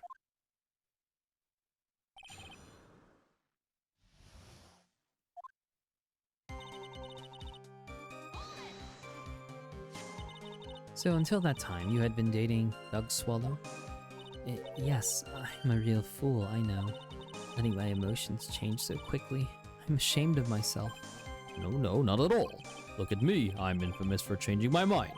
My critics have even taken to calling me Judge Fickle. Ho ho ho. Maybe you should look for a different line of work. Despite that, however, he always hands down the correct verdict. That's why some people also call him the Great Judgening.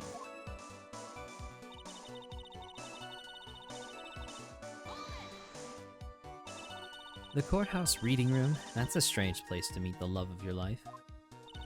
That's not true, Madame Faye. After all, Feeny was. Feeny was not only an art student, but he was also planning on becoming a lawyer. I'm not talking about him, I'm talking about you, Miss Hawthorne.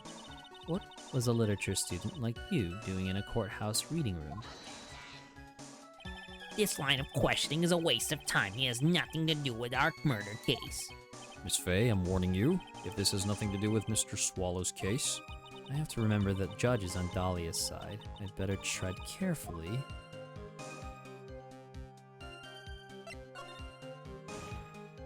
Your Honor, if you'll allow me some latitude, I think I can establish relevance. Oh boy. Please ask her to continue on with her testimony. Very well. Young lady, I've got a simple question for you. What were you doing downstairs?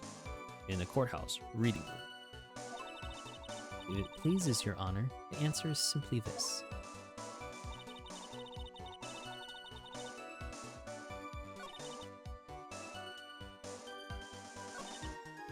Come to this courthouse to do some research for a paper I was writing. Oh yeah? It's gotta be this one.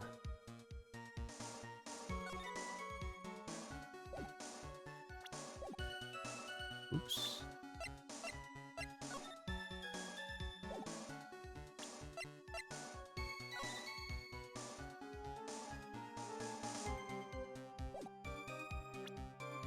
I got you.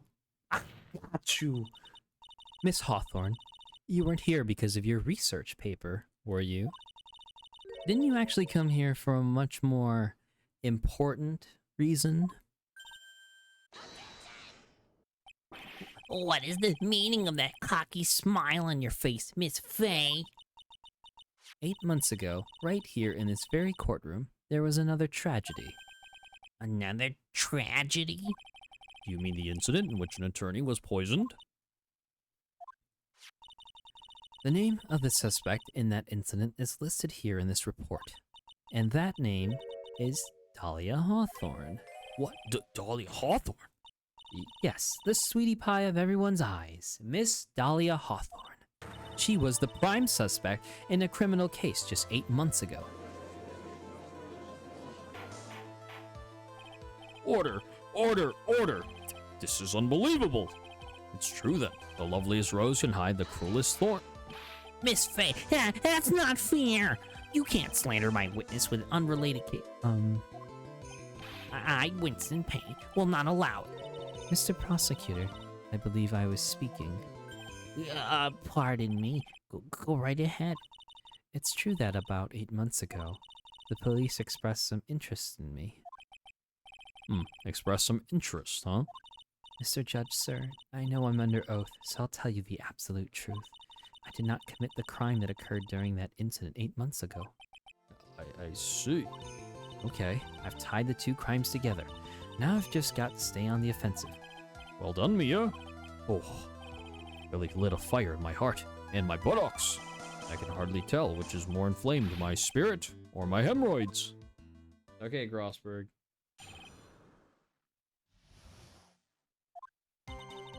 I met the lawyer who was poisoned to discuss something in the cafeteria that day. I left my seat for just a moment. That's when it happened. From what I heard, it was a liquid poison that is lethal at just 2 teaspoons. Not only that, I heard it was a very special kind of poison. So you see, I'm innocent. I wouldn't even know where to get a poison like that.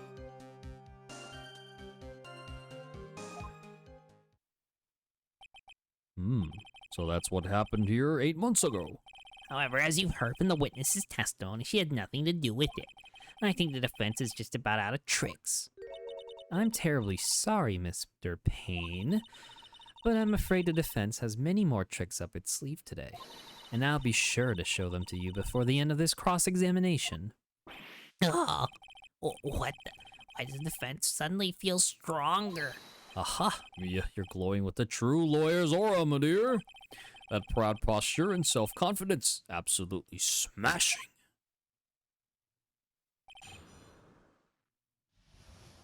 Grossberg.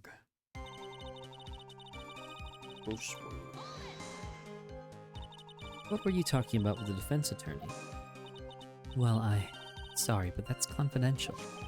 According to the report, you were being interviewed regarding another case. The lawyer that was killed. He said he wanted to talk about an incident I was caught up in when I was younger. Why don't you tell us all what that incident was?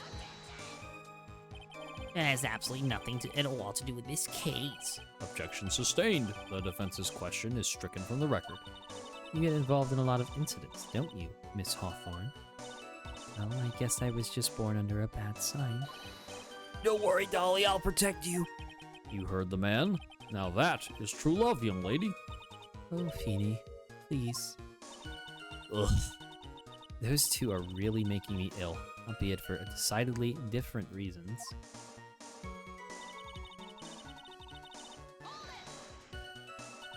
How long were you gone?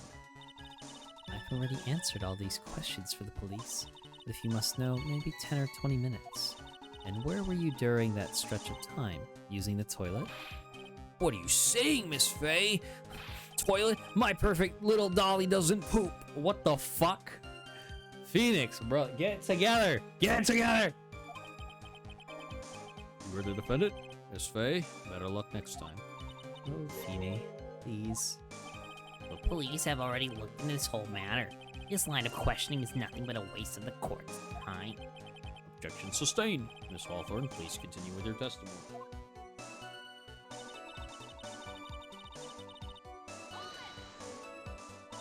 About how much liquid is 2 teaspoons? Well, let me see. My bottle of eye drop says it's half fluid ounce, which is equal to 3 teaspoons. So it's about 2/3 of that amount, huh? The poison was found in the lawyer's mug of coffee. It must have been after I left the table. Someone must have quietly slipped it in there. You mean you slipped it in there? Sure you did. A special kind of poison? How so? Well, I heard that it's almost impossible to detect. Oh, and where would something like that come from? I'm sorry, all I know is what I overheard the policemen saying. They said something about using advanced chemical processes to purify it. Chemical processes? Well, that's quite impressive. Most of it. The better question is, how did the criminal get something like that? And that's the reason they didn't arrest you? Because no one could show how you could have gotten the poison? I think that's a good enough reason, Madame Faye. She's right, and I think we've all had enough of Miss Faye's questions. So in essence, the main reason Miss Hawthorne was never arrested for this crime was because no one could show how she could have obtained the poison. And all we have to do is find a way to establish how she could have gotten some, right? Great. Now, just how did a lit student get a hold of poison of all things? Oh yeah? Let me use the powerful save and reload after I guess this wrong. Behold! You wouldn't know how to get that kind of poison? I don't believe you. What? In fact, you had an easy access to that kind of poison, didn't you? At your boyfriend's lab. Boyfriend? You mean the victim, Doug Swallow? That's right. Up until 8 months ago, Miss Hawthorne was dating Mr. Swallow. And if you'll recall, Mr. Swallow was a pharmacology student at Ivy University. Pharmacology? His laboratory contained highly advanced chemistry equipment.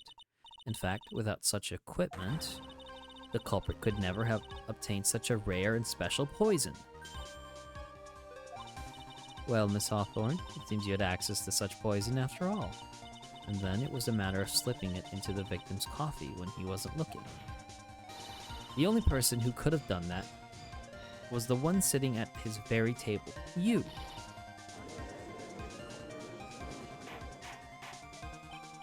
Order! Order! Order! Could it be? That's nothing but a baseless act. May I say something, Madame Faye? What is it, Miss Hawthorne? The amount of poison in the coffee was 2 teaspoons, correct? In order to carry that much liquid, you would need some kind of container. Oh, yes, that's true. I was searched immediately after the incident took place. Quite true. In fact, the entire courthouse was turned upside down. But they didn't find a suspicious container anywhere, did they? She's right. They even mentioned that in the report. Well, you could have easily gotten rid of something that small. Excuse me, madame, but this is a court of law. If you're saying I threw the poison container away, I think you need to show some kind of proof. Proof? She got me good with that. Provide some evidence, or I'll have to disallow this line of questioning, Miss Faye. Unless we have come up with some evidence, we're going to lose this lead. The police conducted a full-body search of Dahlia and of the entire courthouse, and yet the container holding the poison disappeared right after the crime occurred. If you're going to accuse a young lady of committing the murder, then where is the container the poison was carried in? What happened to it?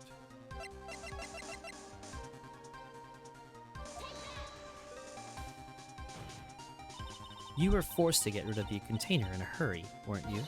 And that's why you passed it on to someone that had nothing to do with the case. Someone that you knew wouldn't be searched. Who is this person? Mr. Phoenix Wright, of course. So the defendant was this witness's accomplice? Of course not. She gave the poison to him, disguised as a present. What? But that's... That's a charming little necklace. Is this a little bottle? It's really quite cute. So what about it? What does it mean, Miss Faye?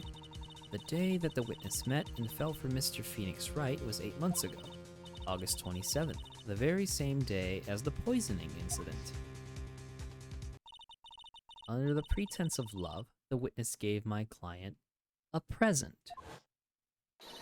All of the purpose of hiding the one piece of evidence that would give her away. What? Are you saying there's deadly poison in here? No, there's no longer any poison in that bottle. However, I'm certain if the crime lab were to analyze it, they would find a trace amount. No. Oh, we got her! We got her! We got her! It's gotta be. Order in the court. Man, get the fuck off the stand, man. Get the fuck off the stand. We know it's her. Stop it. On behalf of Dahlia, I object.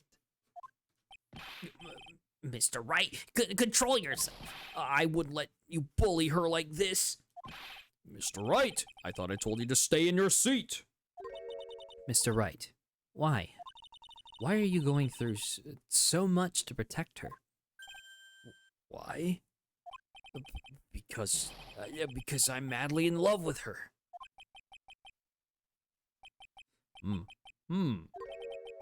Madly in love.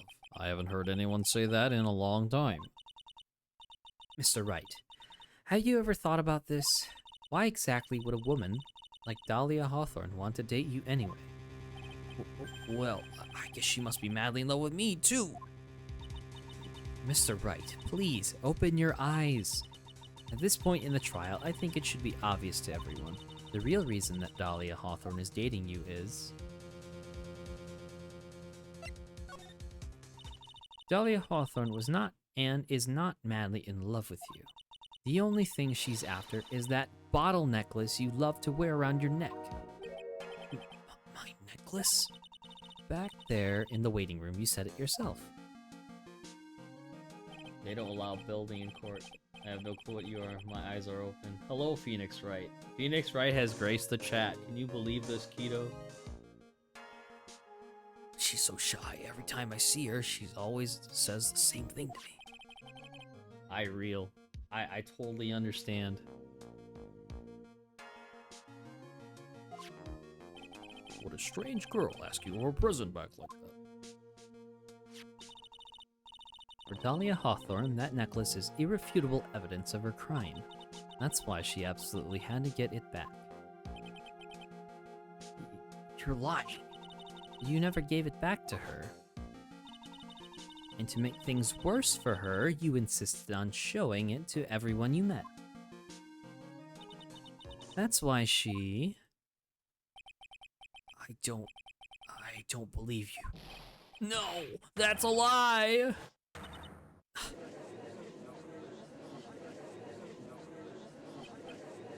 Mia, are you alright? The defendant, he's getting away. Bailiff, hurry! After him! Mia, are you alright? Yes, I think so. That boy, he went completely insane. Where's Mr. Wright? Looks like the bailiff caught him, so he should be back soon enough. Thank goodness. Oh no! What is it? The bottled necklace. Miss Hawthorne's present. It's gone. What? That's terrible! Mr. Wright must have grabbed it when he slammed into me. Foolish boy. It's the only thing that could have saved him. What in blazes are we supposed to do now?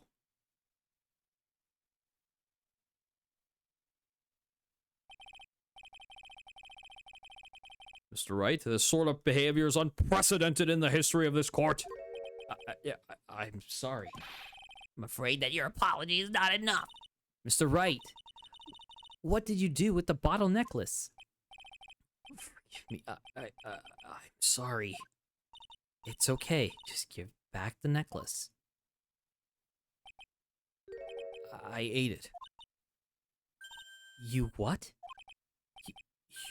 You ate it? It was too big to swallow, so I had to chew it into little bits first. But yeah. What the? What? What is he doing now? Your Honor, you've got to stop the trial. Mr. Wright. Mr. Wright, are you feeling okay? Does your stomach hurt? That bottle you swallowed may have had some poison left in it.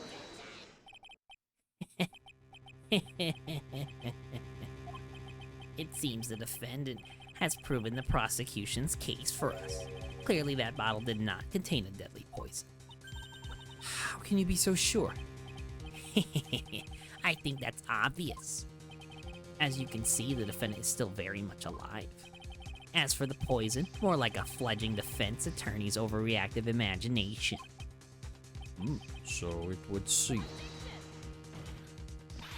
No, there must be some mistake. The bottle must not have had any poison left in it. Either that or the poison must have lost its potency. There. It's all right, rookie. Trusting your client is the most noble thing a defense attorney can do. And it's heartwarming to see that you place this much faith in Mr. Wright. But that's how it is for us, the prosecution side too. For example, I would trust the witness, Miss Hawthorne, with my very life. Which is why I can state that your assessment of her is completely wrong.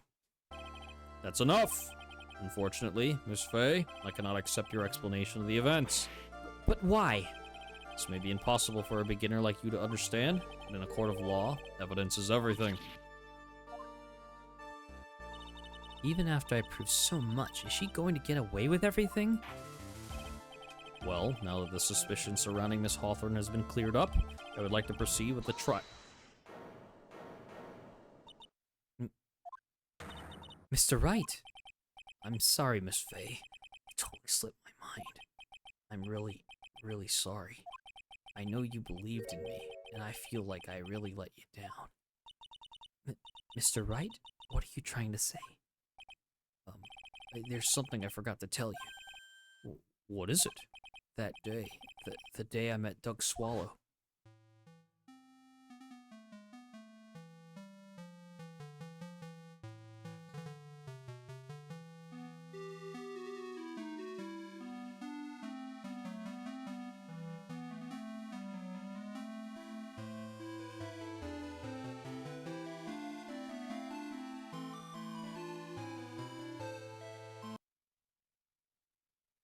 Last night, someone stole some poison from our lab. Oh. Poison?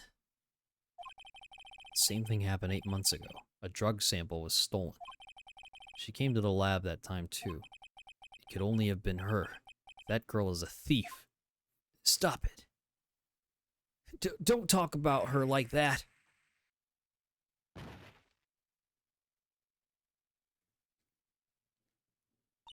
Is it true? Did he really say that? That's ridiculous.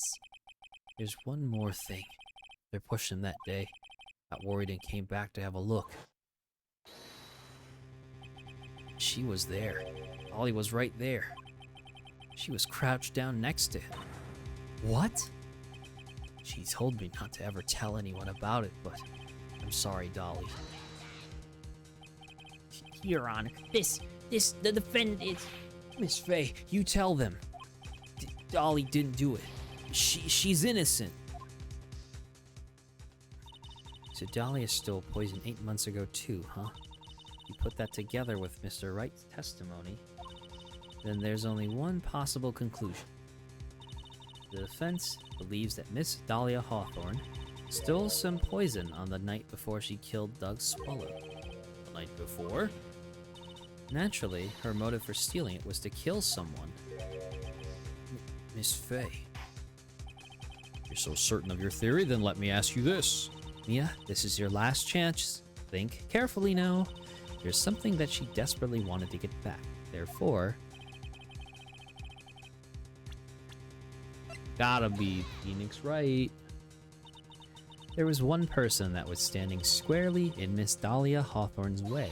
That person was Mr. Phoenix Wright. Me? Yeah. That's preposterous. After all, it was Doug Swallow that was murdered. Well, it's true that that's how things worked out, but let's remember that Mr. Swallow died of electrocution, not poison. The person that Miss Hawthorne was planning to poison was, in fact, you, Phoenix Wright. There's no one else that it could be. But how can that be? I thought Mr. Wright and Miss Hawthorne were in love. Poor Mr. Wright. This must be killing him. Hang in there. I'll bring her to justice. I swear it. As I said before, the only thing Miss Hawthorne truly cared about was the one piece of evidence linking her to that incident 8 months ago. That's right. The bottle necklace. That's all she cared about. Even so, why would she go so far as to murder him? 8 months ago, just after the fall of that attorney in the basement cafeteria, Dahlia Hawthorne could think of only one thing: how to get rid of the bottle necklace as quickly as possible. No, it can't be. It was a pretty good move she made, too. The evidence was missing for a long time. But there was just one big problem. Although she got him to hide the evidence, Mr. Wright refused to return it to her. To him, the tiny little bottle was a cherished treasure. He even showed it to me, or showed it to everyone he met.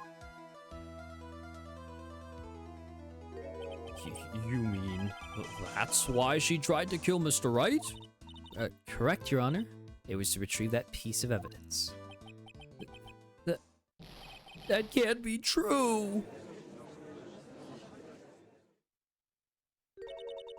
Feeny, what a joke you are.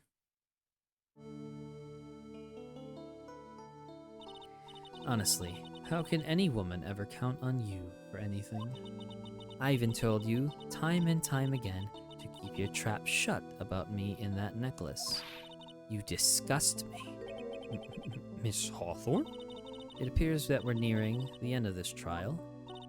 Fine, I can tell you plan on making me into a criminal no matter what I say. You are a criminal, Miss Hawthorne. We'll see about that. But first, where's your evidence? It seems your sniveling little crybaby of a client has eaten the bottle as a snack. Well, hey, old man, are you senile or something? Why don't you say something instead of sitting there with that dumb look on your face?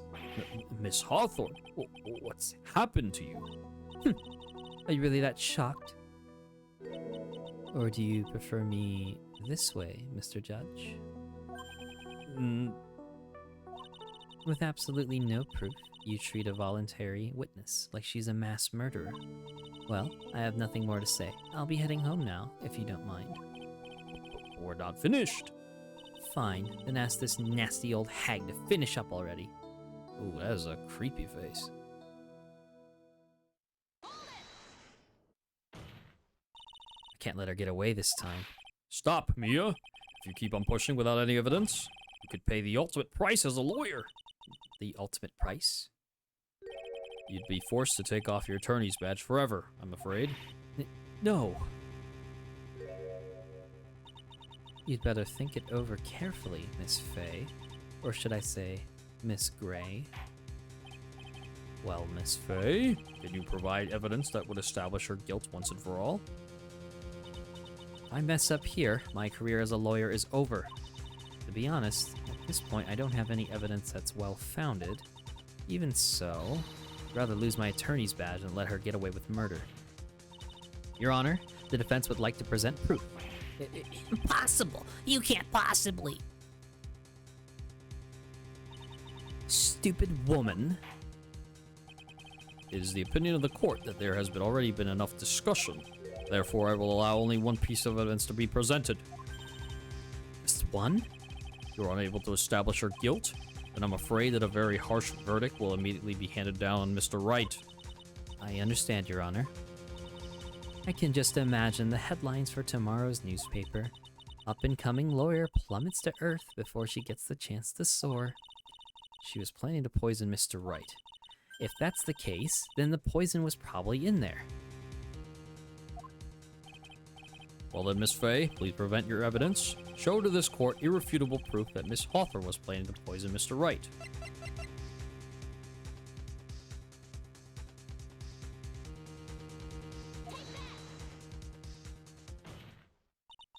Here it is, Your Honor.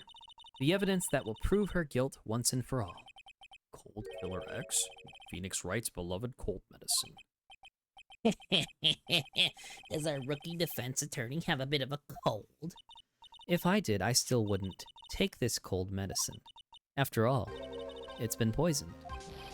What? Remember what the defendant said in his testimony? But I lost my bottle of it around lunchtime on that day of the accident. I always eat with Dolly, just the two of us. She was the one who took his bottle of Cold Killer X. Then she poisoned it, knowing that Mr. Wright was going to take some.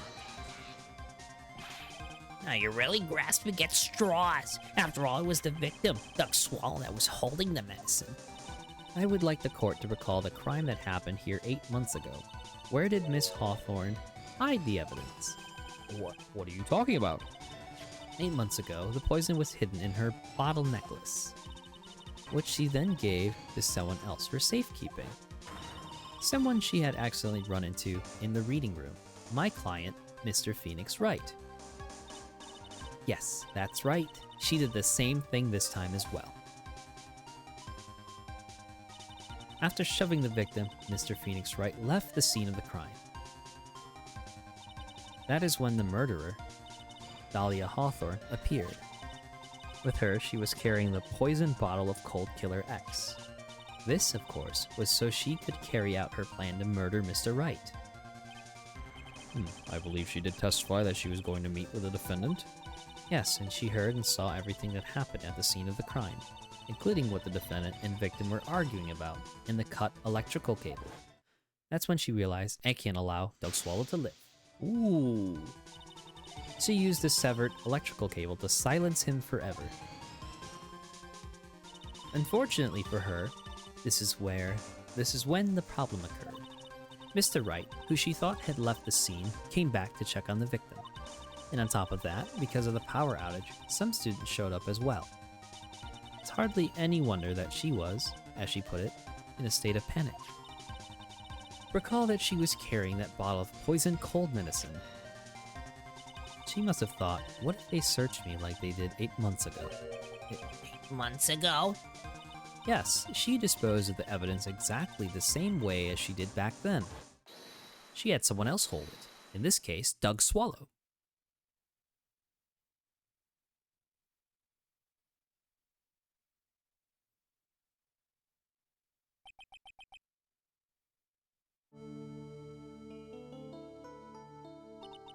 Oh, come on now, everyone. Surely you aren't fooled, are you?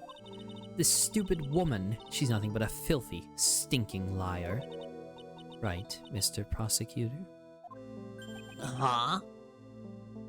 Yes, that's exactly right. It's just pure desperation.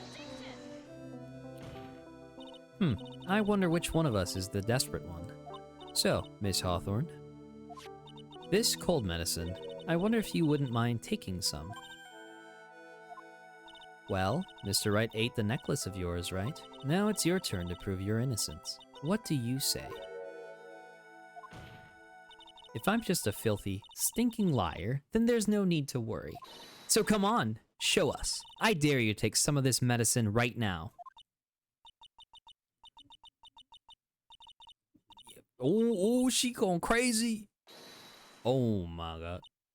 Do you think you've won? Well, do you, Mia Fey? Oh. It's just fine. For the time being, victory is yours. For the time being, well, I have a very long memory, you know. You and I will meet again. I'm certain of it. Well then, Mr. Judge, I'll see you later too. Okay? Yes. I'm going to spend a little quality time with the men in blue now. I wish you all the best.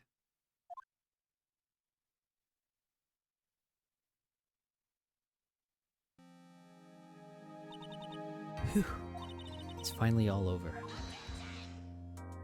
I refuse to accept this. The defense hasn't shown a scrap of evidence to support their outrageous claim. But even so, your witness seems to have accepted it. I don't care. I'm Winston Payne. And I don't believe one word that this rookie lawyer has said. Well then, Mr. Payne, let me ask you this. Yes? Would you care to try this cold medicine? What? Just a little earlier, I could have sworn you said. There. It's all right, rookie. For example, I would trust a witness, Miss Hawthorne, with my very life. So if she's so trustworthy, then I'm sure there couldn't possibly be any poison in here, right? Well, you see, yes. And here comes the backpedal. Come on now, rookie killer. Show this rookie how it's done. How much trust do you really have for this woman? Are you willing to bet your life?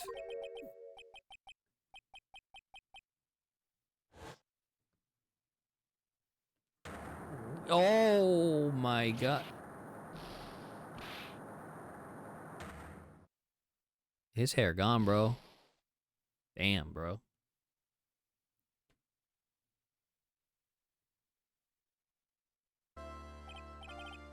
Mr. Payne, about Miss Dahlia Hawthorne?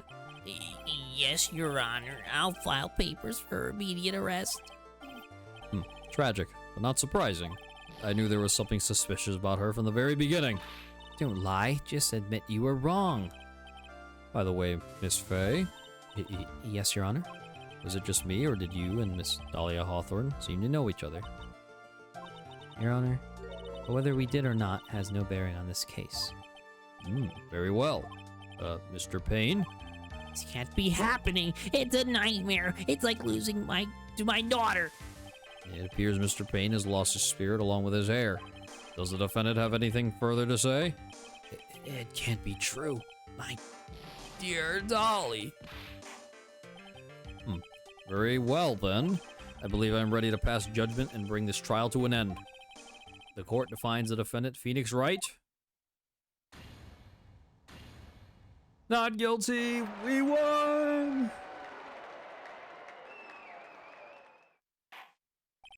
This court is adjourned.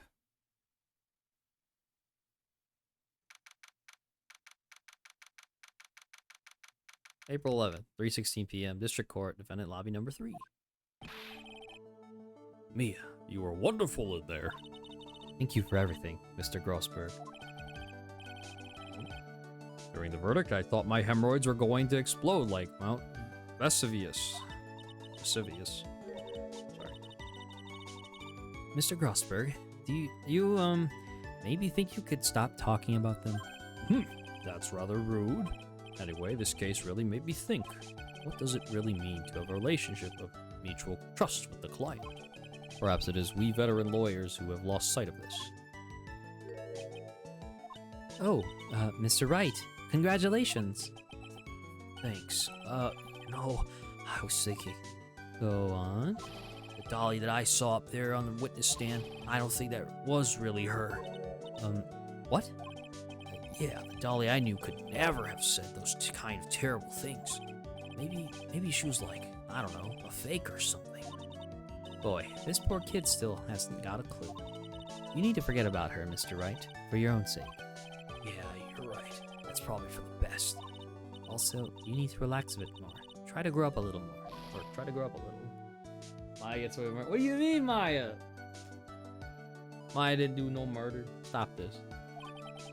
Oh, my friends, everyone says I'm the most grown up. What kind of company does this guy keep? Right now, I'm studying to become a lawyer myself. That's what you keep saying. But I thought you were in the art department? Well, yeah, I am. But there's a friend that I desperately want to help. And if I hurry, then I should still be able to save him in time. I see. Say, Miss Faye, a lawyer is someone who can help people when they're in trouble, right? Mr. Wright, I'm still new at this myself, but I think that's exactly what a lawyer is. Okay, I'm going to do it. I'll study my butt off. I'll become a lawyer for sure. I hope we can see each other again someday. Maybe even in court.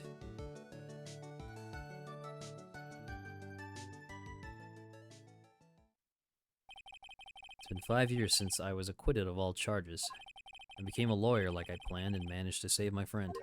But Mia has passed on to a better place. For me, this trial brings up a lot of painful memories.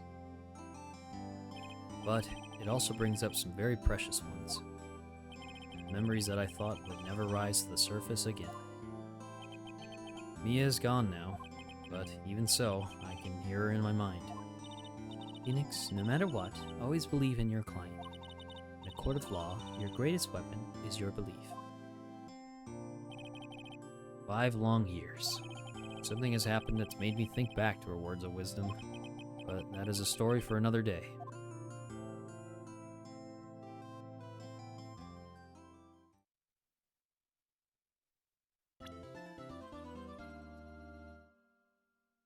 Brand new episode has been added. The Stolen Turnabout.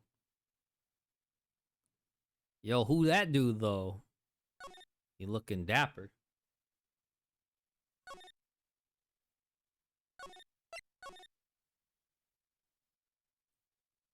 Alright. I am going to take a small break and just get up and stretch and get some more food in my system. So I will be right back. Just chill out for a little bit.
All right, core is back in session.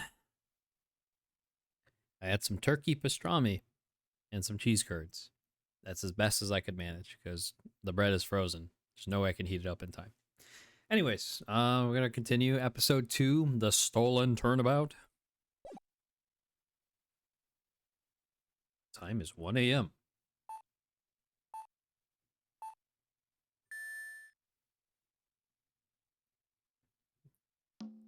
Beer to the court, goodness. Detective, we made it. What a relief. Glad the jewel is still safe. Oh, you said it, pal. Must have been our rock solid security that scared him off. You, mind opening the safe just to double check?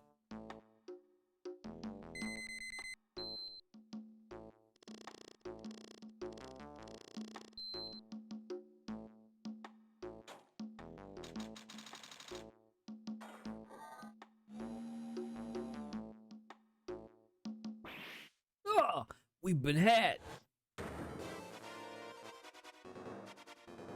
Out front, guards, turn on the searchlights. Ah! Better luck next time, gentlemen. Oh my god, he's flying, bro. Ah, I can't. But I'm afraid I must be leaving.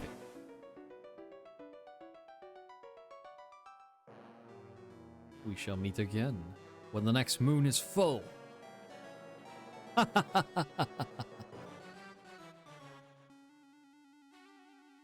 Ah.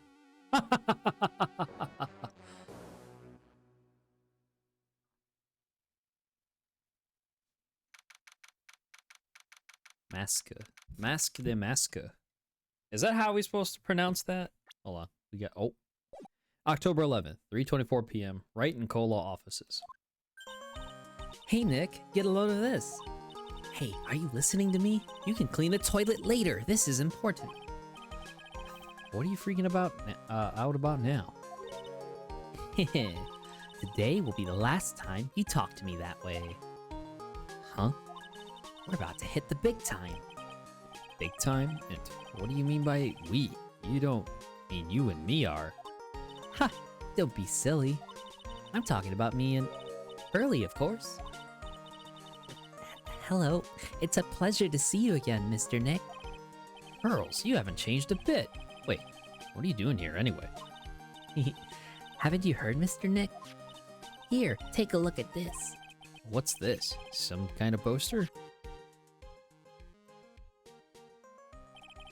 Korean Village. Isn't that? That's right, it's our hometown. Pearly and mine, that is. What's this about treasures from the boonies? Very funny. You could laugh all you want, but you'll be singing another tune tonight. Tonight? What about tonight?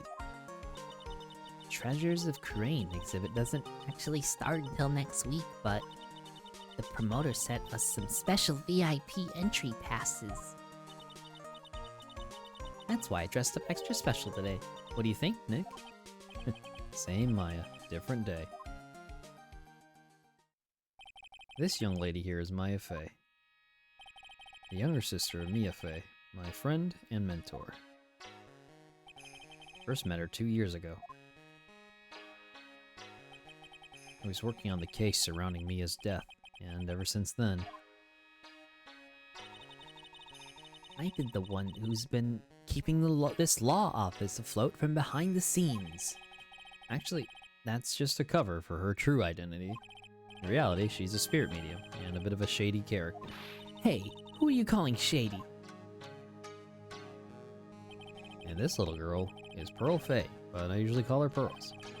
She's Maya's cousin, and a spirit medium in training herself. Oh, I'm a bit young, but I want to help in any way I can, Mr. Nick.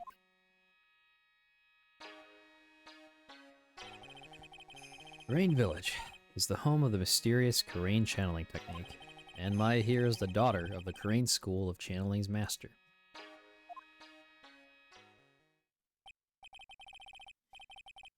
I know it sounds ridiculous, but it's no joke. I've seen her power with my own eyes. It's the real thing, all right. Earth to Nick, how long are you going to make two gorgeous women like us wait? Yes, Mr. Nick, I can't wait any longer. I want to see the exhibit. Looks like I don't got a choice here. Get a choice, alright. Might as well head on out.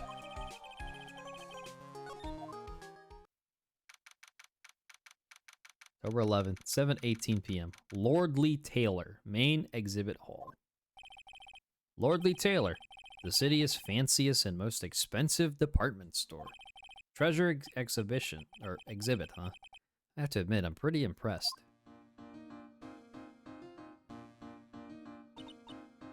Wow, this is awesome. Yeah, you can make even the cheapest junk look great. It all depends on how you display it. Oh, they even have the dusty old hanging scroll that was in the Faye Banner storeroom. Oh yeah, I remember scribbling on it when I was a little girl. On a family heirloom? Say, Nick, the person in charge of this exhibition is waiting for us in the basement warehouse. Alright, guess we should go and say hello. Isn't this folding screen the one that got a bullet hole in it, though? I think I remember this old folding screen here. Pretty sure it was an important piece of evidence in that murder case that happened in Korean Village. This folding screen is the greatest of all the spirit channeling secrets. 6-leaf Korean sacred writings folding screen. If it's so secret, why is it the most prominent thing in the exhibit?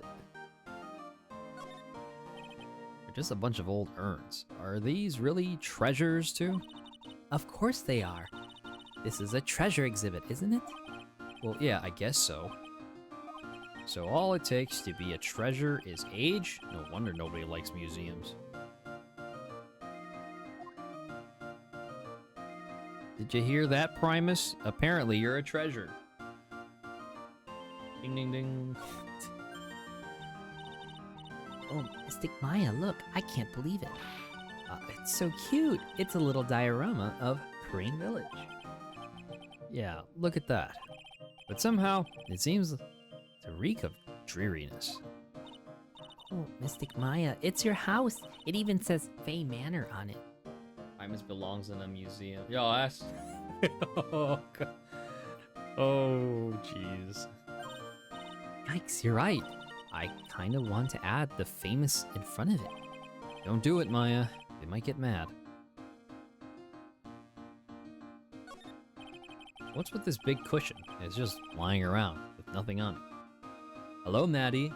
You just missed the first case, man. We're on case 2 of the 3rd game. Well, it must be for the greatest treasure of all. Greatest treasure? Is there something like that? This thing? Do I belong in a museum? Are you a treasure, Maddie? Is that what you're saying? Huh? Why, of course there is. Right, Pearly? Yeah, of course. Yeah, I bet it would really take your breath away. A piece of cloth with a ton of finely written characters jammed onto it. Probably esoteric knowledge. Only mediums would know. Let's see. Here's the title in English. 108 Ways to Save Money. National treasure. I'm pretty sure the number has gone up since the last time I saw it. So, how was your 39 hours of OBS gameplay, Kappa? Well, we're always looking for new ways, you know? Being as medium sounds like a rough way of life.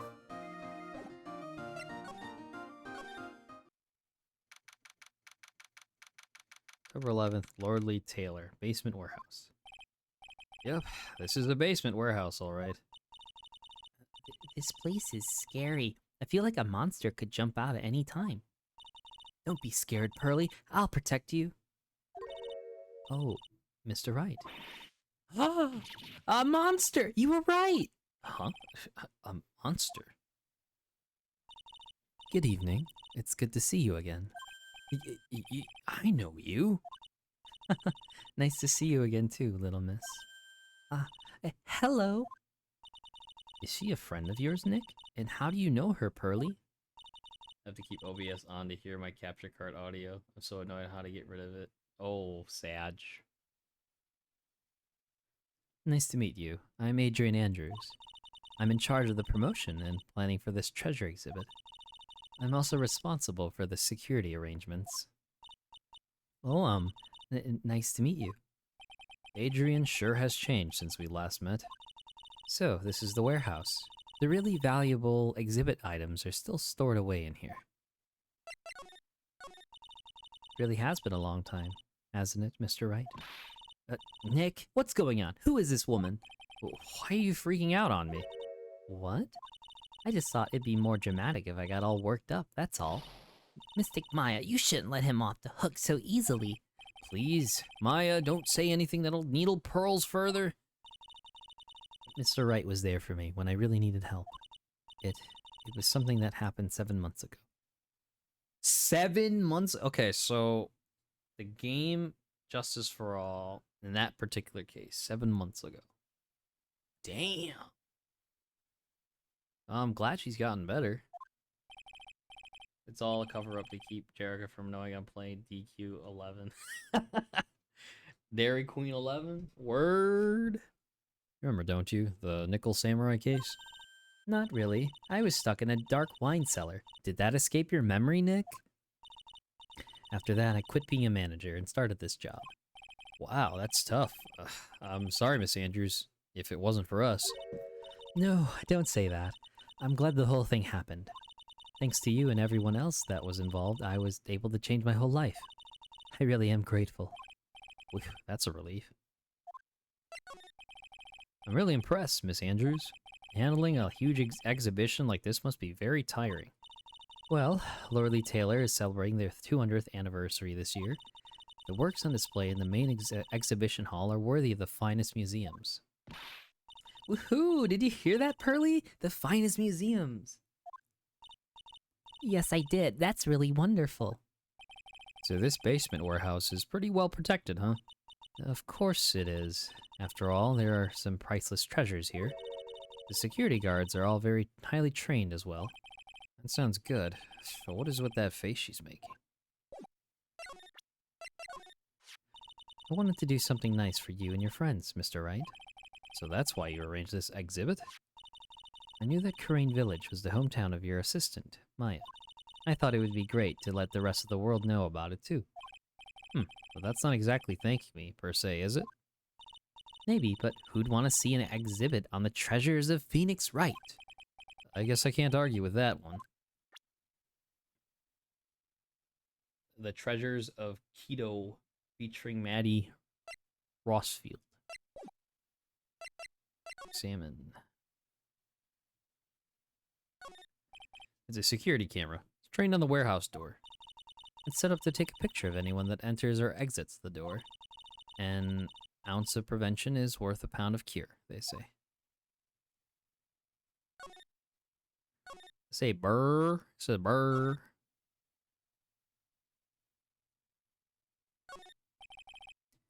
It says organi. No, it doesn't, Nick. It says organize. See the... You just can't see the last two letters. Yeah, well, I guess no one else could read it either, because this place is a mess. Yeah, you must feel right at home, huh? Wow. Mystic Maya, take a look next to the door. That's Mystic Ami, right? Yes, that's a statue of the woman who invented the Karain channeling technique, Ami Faye. The statue is on loan from one of the trading halls of the Faye branch family. In fact, it just arrived this morning. Really? It's holding a Shichishido. Shichishido. What's that creepy looking thing she's holding? Don't ask me. How should I know? Well, you are the future master, right? Maybe so, but this is the first time I've ever seen this statue. That thing is the Karain Shichishito. It's a ceremonial sword. It's not a real weapon, so the blade isn't sharp. Aw, phooey. I wanted to cut something. What are you eyeing me for? Oh look, it's already 8. Have you all eaten yet? Well, actually, I've already made a reservation at the restaurant on the 12th floor. Why don't we all dine together? Oh, I like the sound of that. Dine, it sounds so fancy. I'll have the kids' lunch. Pearly, it's dinner, not lunch. Why don't you go for it and really eat your fill with a kid's dinner? Kids cuisine? I emoji? Kids cuisine? something about the chicken nuggets and the, what was it? Chicken nuggets, macaroni and cheese, and the brownie hit different. Or it could just be like the 2 pieces of chicken. I haven't had a kid's cuisine in years, so I don't even know what it tastes like now. God forbid I know what it would taste like. I guess the adult version would just be the Hungry Man or a banquet pot pie. But I don't know. Does Hungry Man still taste good? But then again, that's very subjective because that's saying Hungry Man actually tastes decent after all these years.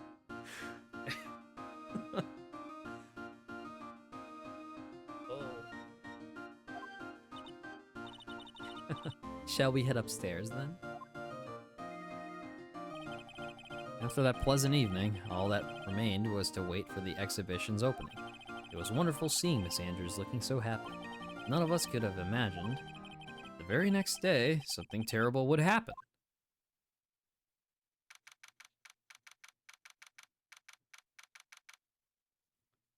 October 12th, 10:09 a.m., Wright and Cola offices. Nick, this is terrible. What the? You're cleaning the toilet again? I never knew you were such a toilet freak. Give me a break, would you? My brain just hit the snooze button for the 5th time. I'm going to turn on the TV. We've got an update on the recent treasure heist. Based on clues found at the scene of the crime, authorities have announced that they believe it was work of the renowned phantom thief, Mask DeMasque. Mask DeMasque? According to a spokesperson, Lord Lee Taylor received the threat letter some days ago. This is the 5th heist by this phantom thief who only targets rare treasures. Lord Lee Taylor? Well, Nick, what are you gonna do? Don't you dare go back to scrubbing the toilet. Treasure? Lord Lee Taylor? You don't think... Yes, now get up, Nick. It was stolen by Mask DeMasque. Our most valuable treasure. The Korean sacred urn was stolen! What? Refresh my memory a little. What's this sacred urn? It's only the most important treasure in Korean village, that's all. Look, it's right there on this poster. Don't you remember what's inside? The urn contains a very important soul. Namely, the soul of mystic Ami Faye, the founder of the Korean channeling technique. Right, Pearly? Yes, that's right. Hold up. I thought that urn had the name Ami written on it. Now it says, I am. Any idea how that happened, Pearly? Huh? Well... there are some things best left unsolved, would you say, Mr. Nick? That's right. 1 year ago, there was a murder in Korean Village, Maya's hometown. The sacred urn, it turned out to be an important clue in that case. Supposedly priceless, it looks like a plain old pot. Okay, the toilet is shinier than the judge's head, so let's see what's next. What's wrong with you, Nick? What do you mean? What do you mean that, Mr. Nick? Your beloved Mystic Maya's treasure has been stolen. Doesn't that even bother you? But I thought the urn was the village's treasure, so I don't see how. The village is Mystic Maya. She's the future master of the Korean School of Channeling. You know what I'm talking about, Mr. Nick. I won't let you say you don't. Okay, I do. So what am I supposed to do about it? Isn't it obvious? Go and find the bad guy who did this. Yeah, and get the sacred urn back. But I'm not a detective. I'm a lawyer. It has nothing to do with this. You're a real gentleman. You would find it for your beloved Mystic Maya. Man, oh man, there's no winning against Pearl's fairy tale image of love. So what's the name of this bad guy anyway? Again? Mask DeMasque, Nick. Make a note of it. Mask DeMasque. It was terrible. I was arrested and everything. 1 year ago, the murder in Korean Village.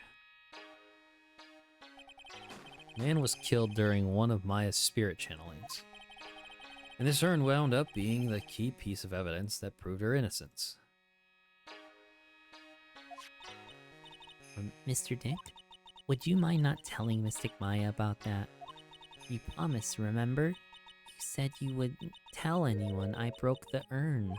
Oh yeah, that's right. Now remember, this urn used to say Ami on it. Till Pearls accidentally broke it into a million pieces. He tried to secretly fix it. Let's just say it didn't work out so well. Sorry, I'm not so good at arts and crafts spelling either. Anyway, this is how her gluing project turned out. She put the pieces together wrong, and now instead of Ami, it says I am. I can't believe no one's noticed this until now, a whole year later. I can't believe it myself. Behold the lawyer badge. So what do you think about this? What about it, Pearly? I'm not certain. What do you think, Mr. Nick? Maybe 3 heads aren't better than 1.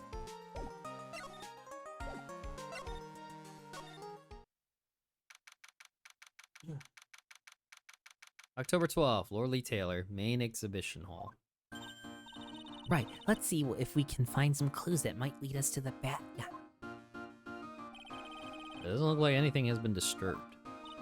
Yeah, it looks pretty much the same as it did last night. Bad guy, huh? Hey, you can't poke around here, pal. Wait a minute, that voice. Oh no, not him again. It's you, and I'm the one who should be saying not again. Why is that every time something bad happens, you always show up, pal? I should be asking you that. Aren't there any other detectives? No, I should be asking you that. What are you doing hanging around here? Hey, I asked you first. Why are you here in... Alright, we got it. Why don't you two kiss and make up already? Hello. It's been a long time, Mr. Scruffy Detective. Oh, it's you, little missy. Actually, my name is Gumshoe, Detective Dick Gumshoe. That was a good chance for you to try to remember it right. If it's too long for you, you can just call him Dick. Okay, it's good to see you again, Mr. Detective Dick. Crazy! Crazy! Oh, yeah. Good to see you again, too, I guess.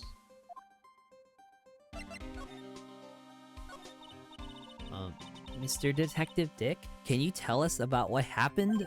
Oh, you're trying to remember my name? Atta girl, just is Gumshoe, okay?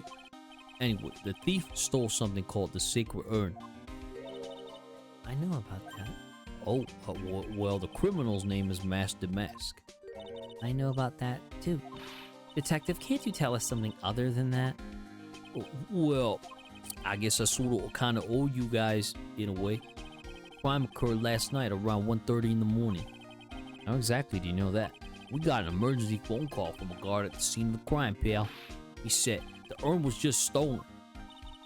Scene of the crime? You mean here, right? Wrong. That urn was being kept under careful guard in the basement warehouse.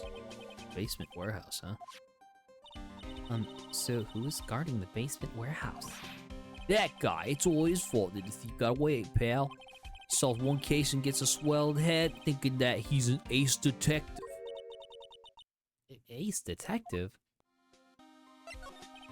Hey, Detective Gumshoe, about this, Mask DeMasque. Is he famous? What? You're joking, right, Nick? Mask DeMasque is the hottest thing since sliced bread. Really now? Sometimes he appears as a museum guard.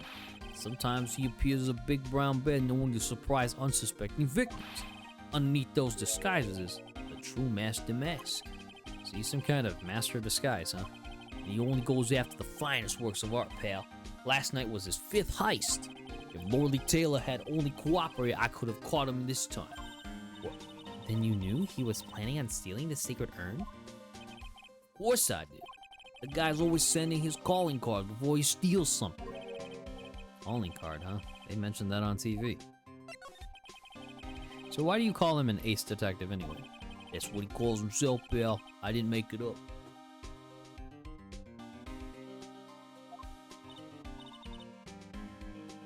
So, what's he like?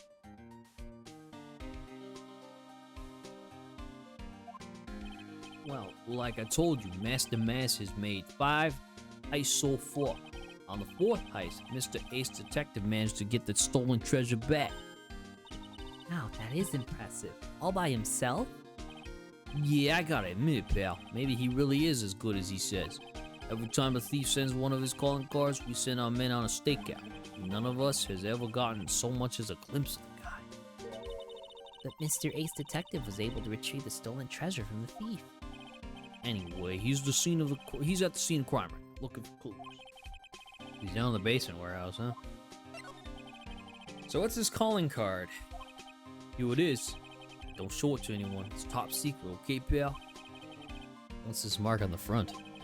It's Mask DeMasque's signature emblem, pal. You could say it's his mark. All of his calling cards have got it on them. He didn't mention that on the news flash. We're withholding that detail from the public for operational reasons. The only way we could tell if a calling card is real or not is by this emblem. That makes sense. When you get famous, there are always imitators. Mr. Nick, if you work a little harder, maybe you can have your own copycat someday. Thanks, I guess.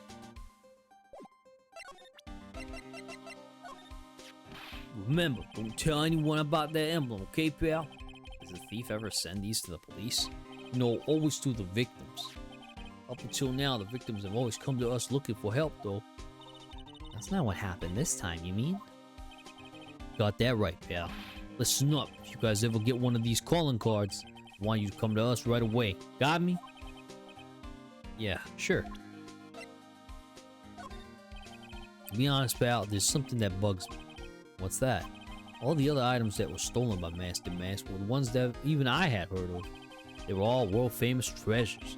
The Tear of Amanon, or the Crown of Bongora. The Sacred Urn of Karain is famous too. Right, Pearly?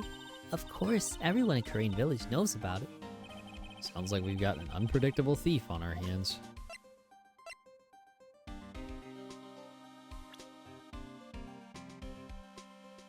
My third year as a young but skilled lawyer.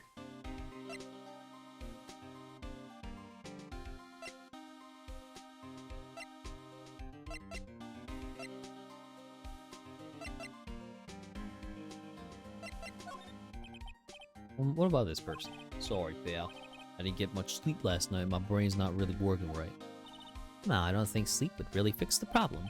Hey, keep it down. You might have a really good hearing for all you know, and might get mad if we heard it. I could hear everything you were saying, pal. I've been on this guy's tail ever since his first heist, pal. Yeah, you're doing a really great job, I can see. Ooh. Listen, pal, if you want to jump high, first you gotta crouch down, right? I'm a little frustrated now, but it'll make it that much sweeter when I catch him. Anyway, that's what I keep telling myself every day. Well, good luck, Mr. Detective Dick. I believe in you. Oh, ain't you sweet? You're the only one that's ever said that. The only one? That's kind of sad if you think about it.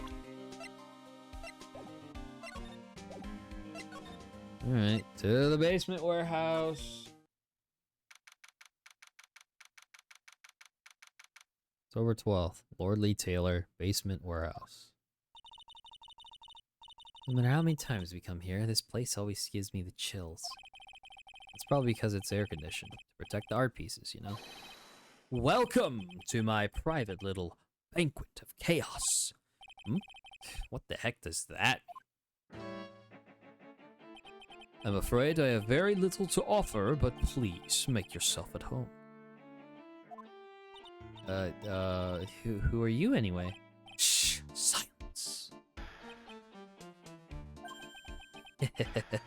Now I see. It's all becoming clear. What do you see? Zavadi. The truth has once again been elegantly revealed to me. A lawyer and a spirit medium. Neither very advanced at their trade. Am I wrong? Yikes! That's scary. How did you know about that? Or how do you know that? How you say? The universal skeptic would say that how is nothing but a question of why. I am a traveler of both time and space, and a swimmer of dreams. What is he talking about? I can't make heads or tails of it. Without further ado, let me fulfill what should be the first duty of any gentleman. and introduce myself. The name is Atme. Luke Atme. Ace Detective. Oh, hi. Don't let him intimidate you, Nick. Stand up and show him what you're made of. The name's Wright. Phoenix Wright. Ace Attorney. He said the thing! He said the thing! I'm Maya Fey, Ace Spirit Medium. And I'm, Pearl Fey. I'm Mystic Maya's cousin and, Spirit Medium Ace Apprentice. Excellent! Well then, shall we begin our little game? Game? Why does that phrase, one short of a baker's dozen, come to mind with this guy? So are you really as famous as you say? Of course, for a lawyer, you have a rather shocking lack of knowledge about the world. I had no idea anyone was left in this city that had not heard of me. Look at me. I am Mask DeMasque's arch enemy, the ace detective Luke Atme. At this moment, there are two mighty figures which loom large over this grand city. One embodies the nefarious forces of darkness, the other, the angelic cherubs of light. Boy, now I'm really lost. What is he saying, Nick? I have been personally on the heels of this villain since his first crime. Adjustment. Sorry. After learning this criminal's patterns, I thwarted his very latest loathsome larceny. I even returned the target of his tyranny, the portrait of Magina, to the crime scene. And I did it all by myself. I took it back from Mask DeMasque with my brawny mind and my brilliant muscles. Yeah, they mentioned it on the news in the Great People Around Town segment. They said the museum gave you an incredible jewel as a reward. Well, compared to the treasure that I retrieved for them, it's not much. So, in the end, the only thing that makes you great is your own self-praise. Oh, tell us what you know about Mask DeMasque, and keep it simple, please. Like about how I have devoted my life to thwarting his dastardly deeds. Last night, here in the bowels of this store, we were locked in a most glorious battle. I see. Huh, hang on a second. You were here last night? Here in Lordly Taylor? Naturally. Wherever DeMasque goes, you will find Atme laying his elegant traps. Elegant traps? More like DeMasque out-eleganced you and made a beautiful getaway. But this time, I allowed him to escape with the illusion of victory. I wonder if I should ask him about what happened last night in more detail. Sorry. Can you tell us exactly what happened here last night? But of course, after all, I always say there should be no secrets between aces. Flattery will get you nowhere, Pinocchio. I first received the request for my services 20 days ago. And it was 10 days ago that we received Mask DeMasque's calling card. Huh? You were hired before the calling card even arrived? Yes, you see, the person who hired me is quite rigorous and thorough. That's Adrian for you. A mere 10 days after hiring me, her worst premonitions were realized. Calling card arrived, right? Yes, so Ace Detective that I am, I set the trap for the thief right in the warehouse and waited for him alone. Alone? But why? Why didn't you go to the police for help? Ridiculous. Why would I seek help from such a singularly useless group of nincompoops? Wow, dog. You got a lot of nerve. After all, it was you that let DeMasque get away. I always operate alone and concealed out of the sight of others. Concealed? Precisely. Even the guards on duty here were unaware of my presence. To fool your enemies, first you must fool your friends. It's my own original proverb. Anyway, back to what happened last night. As I was saying, I hid here in the warehouse and waited for the thief to arrive. And I swear to you, not a solitary soul came through that entrance. Nevertheless, the sacred urn disappeared. But that's impossible. How could it just disappear? How, you ask? Don't be ridiculous, Sir Lawyer. If I knew the answer to that, I wouldn't be here.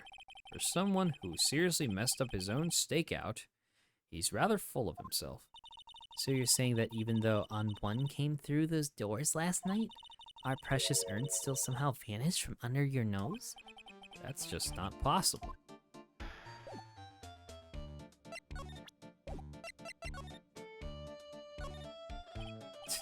Sir Lawyer, please refrain from such crude behavior. What do you mean? This criminal is an artist. The crime scene is the canvas upon which he paints. Only I, Ace Detective Atme, have an eye which is educated enough to read the signs. Could you translate that for me, Nick? I think he pretty much said, don't touch anything, amateurs. There's something you wish to know about? You have but to ask Atme. I know everything there is to know about my rival, Mask DeMasque. What do I do now? Does he have any top secret information? Stuff that only a real crime buff would know? Think about what to ask while I listen to what Mr. Ace Detective has to say.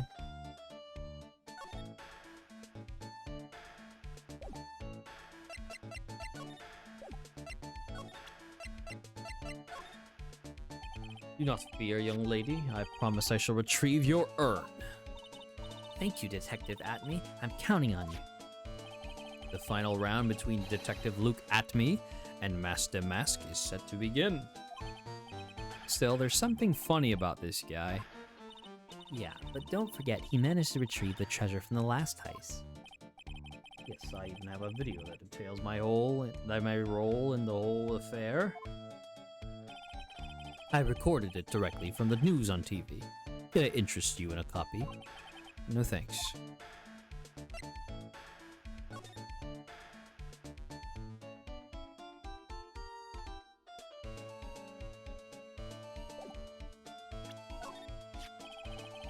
Mask DeMasque calling card. It's got his emblem printed on it, right? Quite impressive, but I would expect nothing less from my arch rival. I'm surprised to see you in possession of such a top secret piece of information. Well, we've got an ace lawyer and an ace spirit medium and an ace cousin apprentice here. Yes, indeed. I think I could learn to like you, my fellow ace professionals. I don't know if I really want this guy to like us, ever. Well, Sir Lawyer, I've been told that you two are pursuing the mysterious thief. Well, I'm not sure if I would say that. That's right. We're going to find the sacred urn no matter what we have to do. Excellent. I will trust you. I permit you to take a look around while I investigate elsewhere. If perchance you should discover something of value, return them to my office. Return them to my office, sorry. My Office of Earthly Delights, the Atme Detective Agency. Office of Earthly Delights? Well then, Sir Lawyer, if you'll excuse me, have much to do. Goodbye, Luke Atme. I am not looking at you any longer. Wait a minute. He's gone. I don't like the idea of doing this guy's work for him. Come on, Nick. Don't worry about it. It's no big deal. Let's hurry up and investigate before he changes his mind. I want to go to this office too. Take me with you, okay? Hey, that's a jam.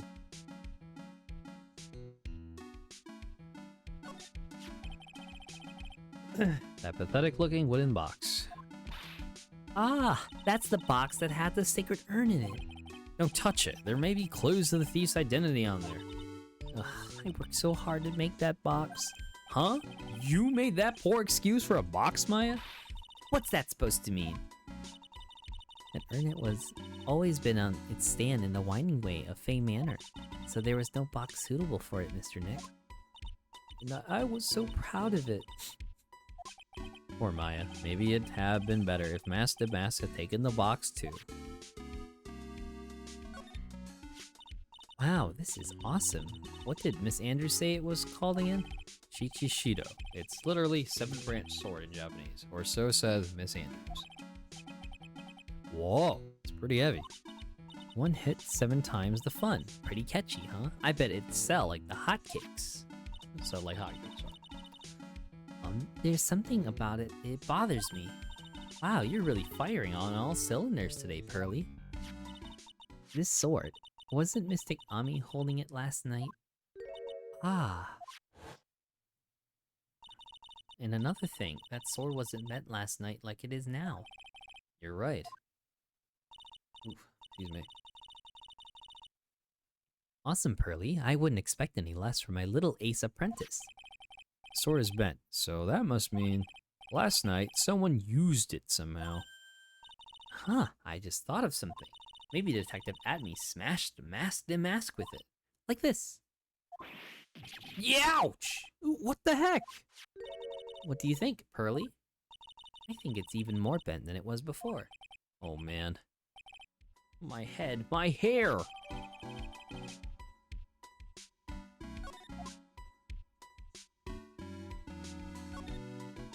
Hey, Pearly, do you know what this is? It's a computer. A computer? Oh, I've heard of those. It has such a cute name. Looks like this computer is for storing the data from the security camera. When someone comes in or out of the warehouse, the camera takes a photo of them. Probably the trap that the detective set up. Let's see if we can find the last night's data on this thing. We might even find a photo of Mask DeMasque. Let's see here. Man, I really stink at working these things. What's wrong, Mr. Nick? You're sweating an awful lot. I don't know how to pull up the photos. I had no idea you were so pathetic with high-tech stuff, Nick. Yeah, well, I managed to print out the camera data anyway. I guess you have to learn to crawl before you can walk, right, Nick? Yeah, sure. Anyway, it looks like the camera only went off once last night. At 1 a.m. Security camera, it's trained on the big door to the storeroom. It's set up to take a photo of anyone that goes in or out. Security camera?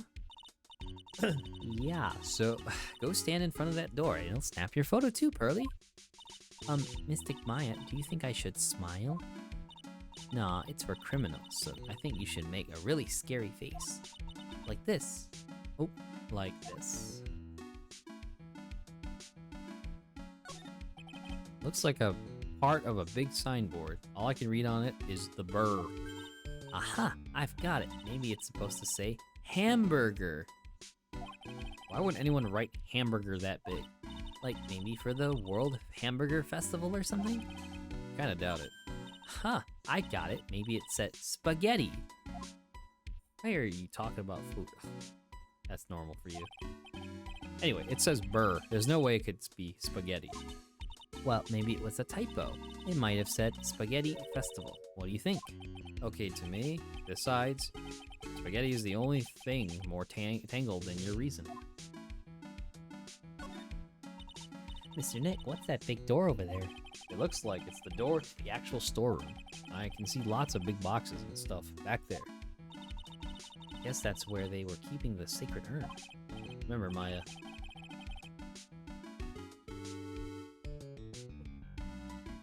Miss Andrews said we're not allowed in there.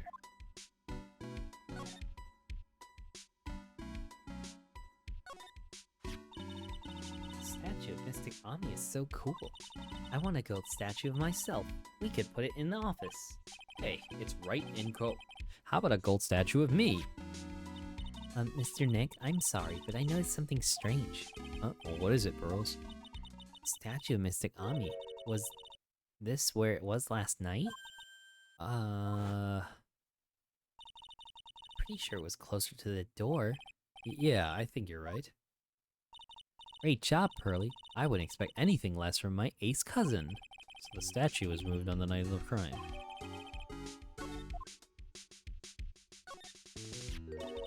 Look what you did, Nick. You spilled paint over here. I didn't do that. Well, it wasn't here last night. I would have noticed a color this outrageous. This paint has already dried up. Well, then you should have cleaned it up before it dried, Nick. Paint doesn't dry that fast. Besides, I told you it wasn't me. It's like it's been several days since it was spilt. Sorry. Hey, look at this. What is it? There's some kind of shape in the bottom left side of this stain. Huh? You're right. I wonder what it could be.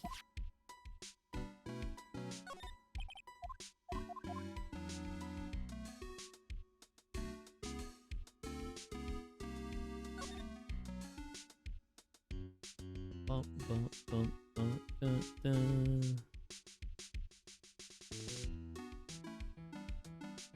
Wait. Is that a step ladder? Look, a ladder. That's a step ladder. So, what's the difference? You need to stop judging things based on narrow-minded cultural assumptions, Nick. Right, sorry. Why do I feel like we've had this exact same conversation before somewhere?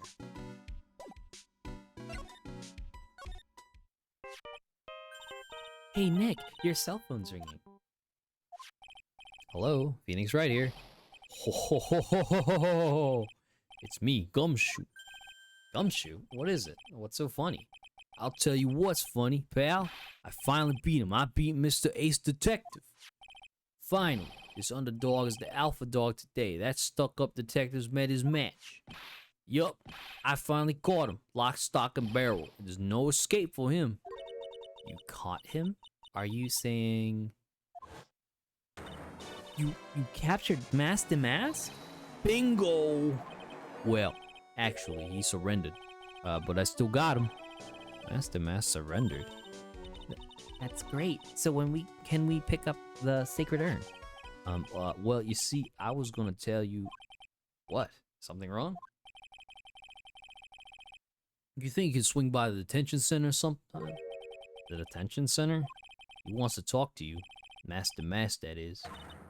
What? He wants to talk to Nick? I'll be waiting for you, pal, so get over here soon. The detention center, huh?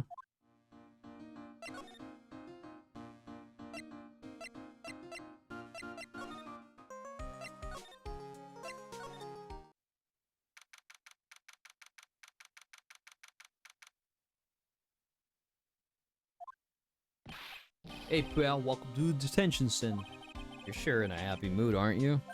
Yup, after all, we got Mask DeMasque. Right, but, where's the sacred urn? Oh, sorry about that, pal. I guess I didn't really think about it before. But you're the victim in this case. Huh? Well, I guess I should let you guys hear the story straight from the horse's mouth. You know, he's right, Nick. He is? If you think about it real hard, we are the victims. Well, I guess so, in a way. So used to thinking of the victim as a dead person, because we're always on murder cases. Excuse me. But anyway, I have to get the sacred urn back. Please, don't just ignore me! Who are you? I'm Mask DeMasque, okay? Hey, Nick, doesn't he look kind of, well, gangly? I'm Ron Delight, the famous Mask DeMasque. I don't think this guy could punch his way out of a wet paper bag.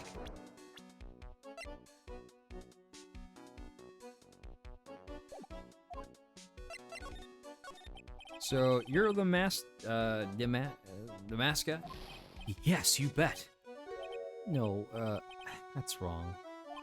You see, it's complicated. Sort of yes, and sort of no, if you know what I mean. Hmm? What's wrong? Well, when I say wrong, what I really mean to say is that it's not right, per se. You see, it's not spelled Mask DeMasque, it's actually Mask DeMasque. What's with this guy? Well, he's a timid little weakling, we know that much. Don't do that. Don't look at me like that, I don't need your pity. A major crybaby too. So, why did you give yourself up? Well, you see, it's because, well, I know why. It's because you stole such a priceless treasure. And you're overwhelmed with guilt, am I right? Priceless treasure? That broken old urn? I have a little favor to ask. Yes, what is it? Could you go and talk to Desi? Desi? Look, we really want our urn back, so where is it? I'm sorry, I'll give it back, I really will. Or maybe not. No, I can't. I can't make promises I can't keep. I'll just end up hurting people. Mr. Nick? I couldn't hear what he just said, especially the last part. Mr. DeMasque, do you think you could speak up a little? Yes, sir, I will, I promise. Maybe not. You see, I'm already speaking in my normal voice, so I really can't do anything. Mr. DeMasque, about the urn. Oh, yes, the urn, right away. Actually, no. I wouldn't mind telling you, but actually I'm afraid you wouldn't believe me anyway. Enough already, just tell it to us straight. Please don't yell at me. I'm sorry. That urn, I lost it. What? What did you just say? Did you say you lost it? Yes, no, maybe so. Yes, yes, I lost it. What do you mean?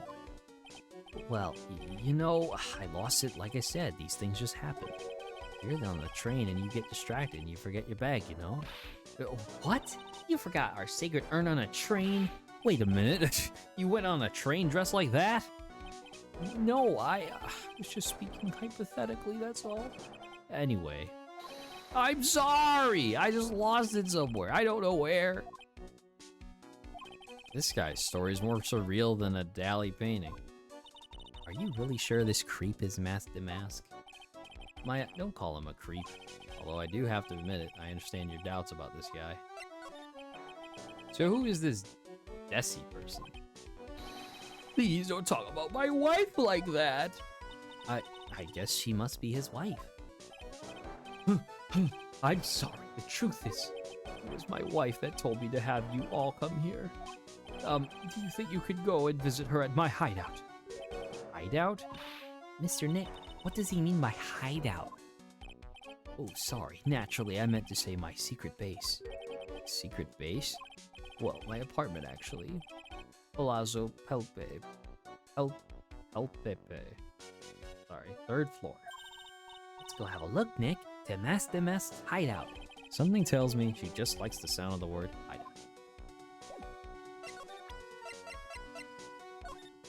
I'm really sorry I caused so much trouble.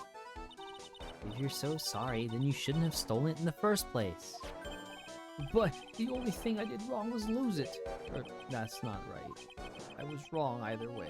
I'm sure the owners of the treasures feel the same. You sure seem sorry. Who would have imagined that such a famous thief would have such a pure heart? That's some crazy work. Oh, that's Mask DeMasque's calling card. Pretty nice looking, huh? He looks so happy. Not very good at writing, you see, so I brought a book called How to Write Business Letters. I studied hard. Well, I guess you could call thievery a type of business. Huh.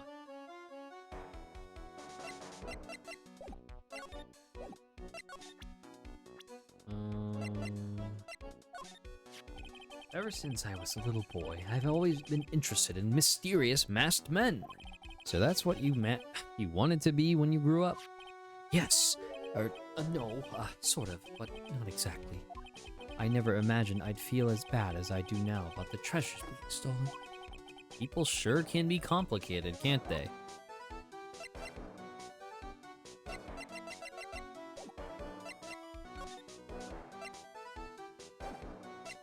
Anything else I could show him?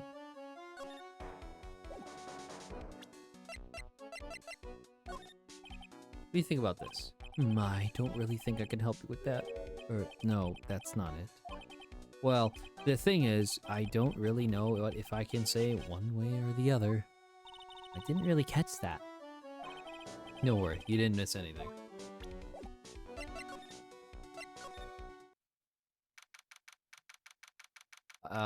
Wow.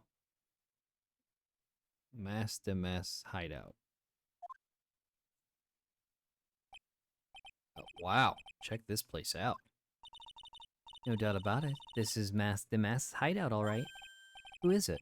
Is that you, Ronnie? Huh? Who are you people? Are you Desi Delight? That's right, I'm Desiree. Ah! Oh, you must be the lawyer and the victim. Yeah, that's us. Your husband told us to stop by and speak with you. I'm Maya Fate, and this is Phoenix Wright, attorney at law. Nikki Boy and Maya, huh? I can't tell how grateful I am that you decided to help my Ronnie. Well, you're welcome. Did she really call me Nicky Boy? About your husband. Isn't he the cutest? A bit weak sometimes, though. A bit? By the way, did you know they mentioned Maya on TV? Huh? Really? They said you own the urn and you're doing some shady training at a law office now. Remind me not to watch that channel's news program. After I saw that, I thought it might be a good idea to meet the lawyer they mentioned. I see. My Ronnie, he has a powerful imagination and gets deluded easily. He kept insisting he was going to surrender to the police. I didn't know what to do. It was me, I stole that urn, he kept saying, as if it was even possible. Huh? But are you saying he didn't? Of course he didn't. Why would my Ronnie ever do something like that? Oh, well, you know, it's a priceless treasure, and he's, you know... Is it possible his own wife doesn't know his secret identity? Me? I'm the kind of woman that needs excitement in her life. Oh, excitement, huh? Yes, I'm at my happiest when I'm racing along with my bike going at full throttle. Riding a motorcycle is like putting your life on the line, you know what I mean? Well, I think it depends on how you ride it. I'm the type that can't stand living a boring, dreary old life with no action. No offense, but your husband, Ronnie, or Ron, doesn't exactly look like the risk-taking type himself. You're right about that. He's definitely not one for thrills and danger. But I do have to say that he makes up for it in other ways. Other ways? Yes, money. Ronnie's incredibly rich and super generous. He bought me my bike that's so fast it would make your head spin. And shopping, I like to shop so much it makes Ron's head spin. The other day, it actually happened. His head actually started to spin. Man, talk about a high-maintenance wife. So where does Mr. Delight get all of this money from? Ronnie is a security guard. They put their lives on the line, right? So they get paid tons of money in return. Tons of it. He's a security guard? Like it's my turn for my head to spin. Can you tell us about what happened last night? What time did that incident take place again? What time was it again, Maya? Well, according to Detective Gumshoe, it was around 1:30 in the morning. Last night was horrible. I got pulled over. Pulled over? Yes, I always do my best flying at night. Flying? You're talking about your motorcycle, right? Yes, anyway, last night I got pulled over by a policeman. Can't believe he caught up to me. It was a great chase, let me tell you. When he finally caught me, the poor man was as white as a sheet. It was about 3 in the morning when I finally got home. Sounds like she's got an airtight alibi. Well, what about Mr. Delight? I don't really know. We weren't together at that time of the night. When I got home, he was already fast asleep. So basically, he's got no alibi.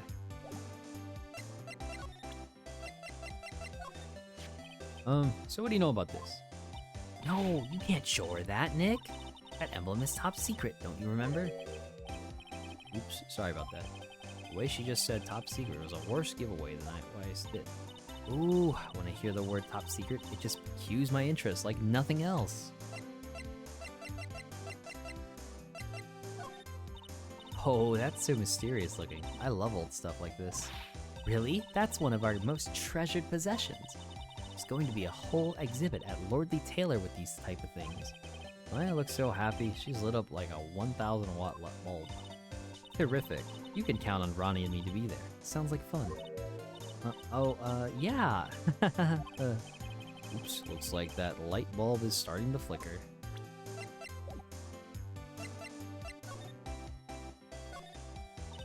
It's Mask DeMasque. There's a tape recorder hanging from his neck. Let me see that.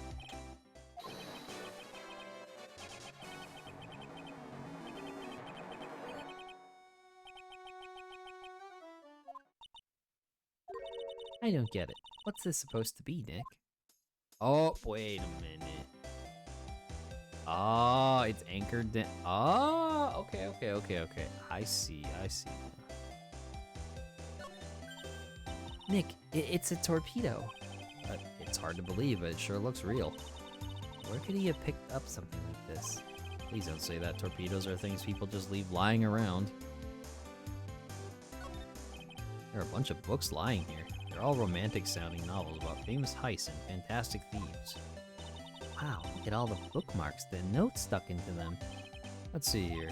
Note, must remember this thief's way of laughing. Very useful. Calling card is an important part of any good thief's modus operandi. Wow, Ronnie really studied his stuff. Oops.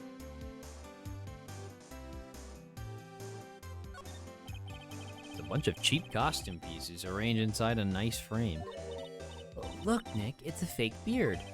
There's also a mask made out of cardboard. Here, Nick, try on this fake beard. Come on, try it on. Hey, cut it out! Now put on the mask. It's Phoenix DeMasque. Let's borrow it for a while. No way, I'm not stealing from a thief. I have enough bad karma as is. This thing looks vaguely familiar. Oh, I know, it's a fishbowl. Well, an upside down one anyway. I think it's a helmet, an alien helmet. And that looks like a tape recorder or something next to it. I think it's a transceiver, an alien transceiver. Nick, do you think maybe you could act like a grown-up for a little bit? Getting lectured by Maya to be more of an adult. That's a new low. Oh, that's so cute. It's called a hot air balloon, you know? Wow, there's no fooling you. I want to make my own balloon now. I'll even let you ride in it, Nick. That emblem on the balloon is supposed to be top secret. That's proof enough that Ron Delight really is Mask DeMasque. Better not tell Maya.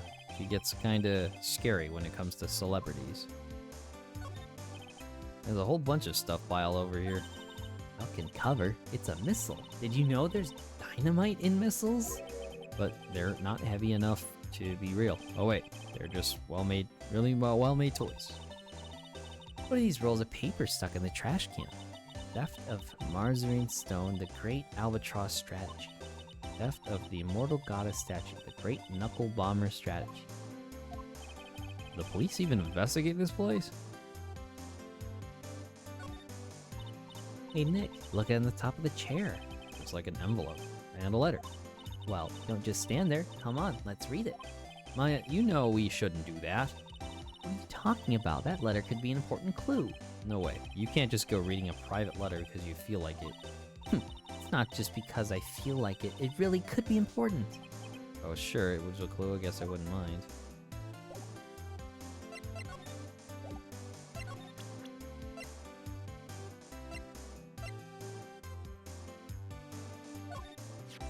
As long as I've got my motorcycle and my Ronnie, I'm happy. Oh, that's so sweet. Oh, that's a plus a little excitement, a little shopping money. Then I'm happy. Now she's starting to sound a bit greedy, don't you think, Nick? I know he doesn't look it, but he can really get things done when he puts his mind to it. Really? So when exactly does he put his mind to it? Well, not very often, I admit. What exactly does Miss Delight see in her husband anyway? Wow, you must have really seen skyrockets when you first met to love him so much. Skyrockets? I didn't know people still use that word. Miss Delight, you must know, right? About your husband and Mask DeMasque? Mask DeMasque? Of course, I know all about it. My husband is his biggest fan. Yeah, what? Huh? Biggest fan? Yes, and Ronnie can be pretty delusional sometimes. That's how this whole misunderstanding happened. Wait a minute, did you just say delusional? Yes, that's right. I just don't know what I'm going to do with him. You see, Ronnie actually believes that he is Mask DeMasque. What? What are you talking about? So, when did Ron first become Mask DeMasque? What are you talking about? He's not Mask DeMasque. Huh? But, wait a second. Look around at this room. This place is obviously Mask DeMasque's hideout. No, you're totally wrong. A real thief's hideout wouldn't look like this. It's because Ronnie is so timid himself that he looks up to heroic figures. Heroic figures? But Mask DeMasque is a bad guy. So he's deluded, huh? Could that really be true? Anyway, if he really had stolen the urn, wouldn't he still have it? Well, I suppose so. Then why don't you ask him if he had the urn or not? He has a point. Mr. Delight isn't exactly the criminal type, but something about Ron's behavior bothers me. Maybe it's true. Maybe Mr. Delight isn't Mask DeMasque after all. Say, can I ask you something, Nicky boy? What is it? I know I may seem like a bad girl on the outside, but the one thing I won't stand for is illegal activity. I had the feeling you wouldn't. You're tough, but I can tell you've got a good heart. Someday, somebody frame my poor Ronnie. I just know it. Could you give this to Ronnie for me? A letter? Yes, for Ronnie. I want him to fight back. Miss Delight. Okay, you've got it. Just relax and leave it all to us.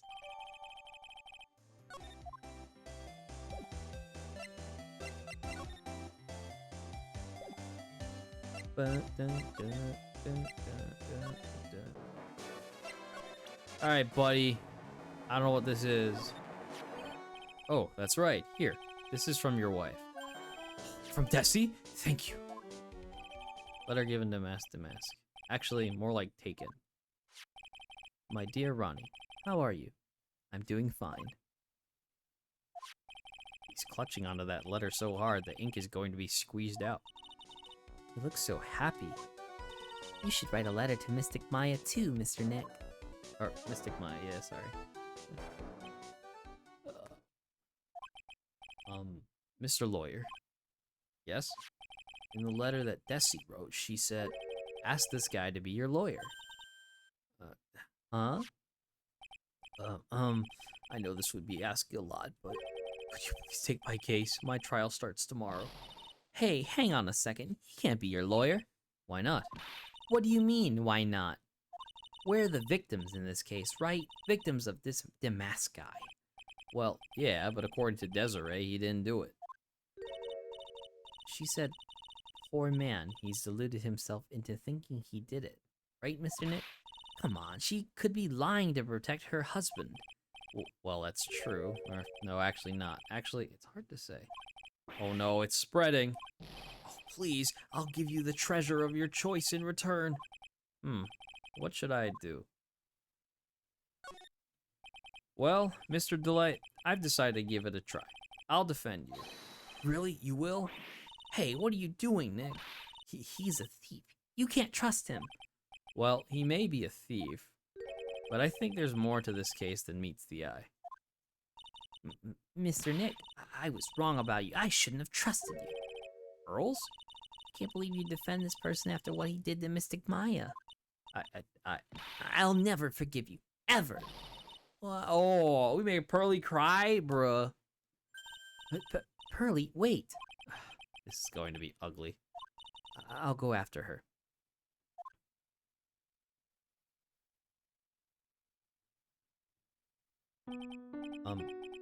Sorry about that. I didn't mean to cause any trouble. Well, you couldn't have known she'd react like that. I guess I might as well start investigating. Oh, Maya. Where's Pearls? She said she's going back to the office. Go check in on her later, would you? What about you?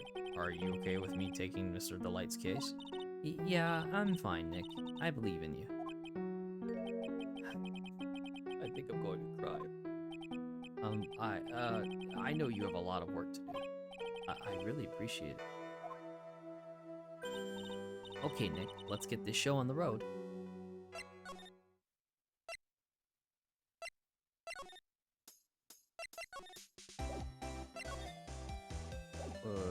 Examine.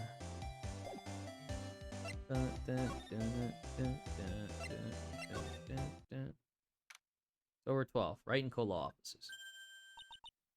Ah, Mr. Nick, welcome back. Oh, hey Pearls, you're back too, I see. I went and bought us a strawberry cake. I'll go bake some tea to go with it. Hey, Pearls. It looks like she feels really bad about what happened at the detention center.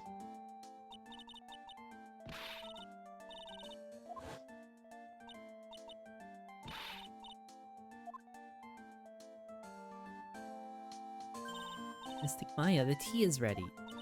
Oh, thanks. Come on, Mr. Nick, please have some of this cake. Yeah, thanks. Pearls? Oh, excuse me, I was in the middle of cleaning the toilet. Hey, it's okay, I just cleaned it this morning. Too late. Might be a good time for me to ask about her. First met Pearls a year ago. It was when that murder happened at Karain Village. I still remember what she said to me when we first met. You're Mr. Nick, right? You're Mystic Maya's special someone. Hey Maya, I've always thought it was because she was young, but... But what? Pearls, I think she's got the wrong idea. About you and me. Huh? There's something you need to understand. What is it? It's kind of like a Korean village custom, sort of. Pearl seemed to love you a lot. Well, it's because I'm her only cousin, and well, because of the murder case last year, Pearlie's mother is... Oh yeah. I remember now. Pearl's mother, Morgan Fay. She's serving a prison sentence, or term in isolation right now. So you see, I'm the only family Pearlie has right now. But it's the same for me, too. Maya. My mother's gone, too. There are hardly any men in Karain Village. Now that you mention it, I never actually saw any men there when I visited. Pretty sure I told you about it a long time ago. About how spiritual powers run very strong in the Fey family. Yeah, you did, and that's why you're undergoing training to be a spirit medium, right? Yeah, the thing is, only women can actually inherit the spiritual power. That's why the whole culture of Karain Village kind of revolves around its women. Well, that's understandable. Nothing wrong with that. Yeah, but because of that, there tends to be a lot of unsuccessful marriages. Oh? Well, men started to feel left out after a while, and then they just start leaving. Especially if the man has a daughter. Are you saying that Pearl's father... He's gone. He left the village when she was very young. Dang, bro. Boy, that's tough. Yeah, and she grew up seeing nothing but unhappy marriages all around her. That's why she's so sensitive to things like that. So your mother's still missing? Yeah, no one has any idea where she is. Maya's mother, Misty Fay. Current master of the Karain channeling technique. She disappeared 17 years ago after getting involved in a certain police case. But you're sure she's still alive, right? Yeah, I know she is. It's sort of a spirit medium thing. If your mother doesn't come back, then what? According to the laws of the village, I'll become the next master. Mystic Maya, the master of the Karain technique. Sounds like a heavy responsibility. Yeah, but there's no one else with the blood of the Faith main family who's a spirit medium. Well, Nick, why don't we go out and start investigating? We're not going to learn anything just sitting around the office. Yeah, I know, but first I want to talk to Pearls. Mr. Nick? Yeah? I acted like a baby. Pearls, I doubted you, even though Mystic Maya trusted you completely. I guess I still have a lot of training to do.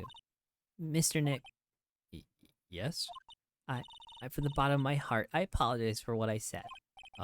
It's okay. I wanted you to be... Well, I'm going out now for a little bit. Huh?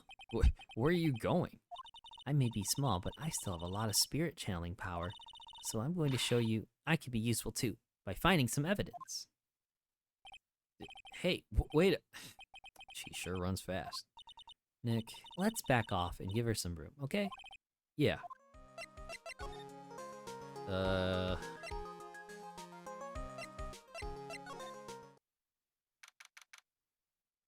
October 12th, Lordly Taylor main exhibition hall. Maya! Oh, Miss Andrews. So sorry, it's my fault. Your precious urn. Your precious urn. Please, calm down. What's wrong? It never ends. Everything I touch ends in failure. Maya, I'm sorry. I'll do anything to make it up to you. No, it's okay. No, I don't look it, but I'm good with my hands. I could make you another urn. Hold on, just wait, okay? Breathe, calm down, and talk to us. Forgive me. Forgive me. So when did you get the calling card from Mask DeMasque? Let's see, exactly 10 days ago. I was going to show it to the police, but that detective stopped me. So you asked Detective Atme to help with security? Yes, in fact, it was about 20 days ago that I hired him. He seemed to know much more about Mask DeMasque than the police. So you hired him for security even before the calling card arrived? Well, yes, I had a premonition that something bad might happen. I've learned to trust my hunches.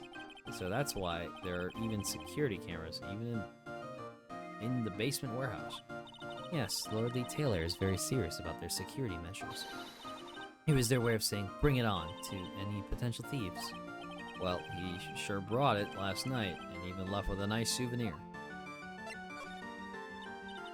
Can you tell us a bit about the security for this treasure exhibit? It was all my fault. I never should have called this paltry little collection a treasure exhibit anyway. Why do you say that? The urn that was stolen is a pretty important object. Maybe, but its actual value after appraisal was, well, practically zero. Zero? I polished it until it was just about glowing. I thought maybe I could make it look more valuable. But that urn contains the soul of Mystic Ami. Anyway, I left all the security arrangements to Detective Atme, but 5 days ago I began receiving all sorts of other exhibit items from Korean. Lots of people started going in and out of the warehouse down there. So maybe one of them was actually Mask DeMasque in disguise. No, I personally checked out everyone that came through here, but that's not possible. Knowing Adrian, she probably even checked out what they ate for breakfast that morning. Miss Andrews? I know. It's all my fault. But what's done is done. I'll make it up by making a new urn for you. I'm just wasting my time. She's too far gone. Okay.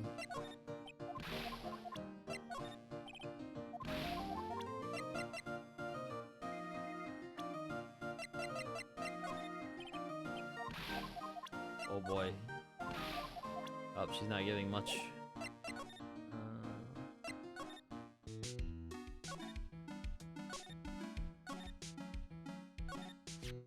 According to the computer data, someone did in fact go through those big doors last night, right?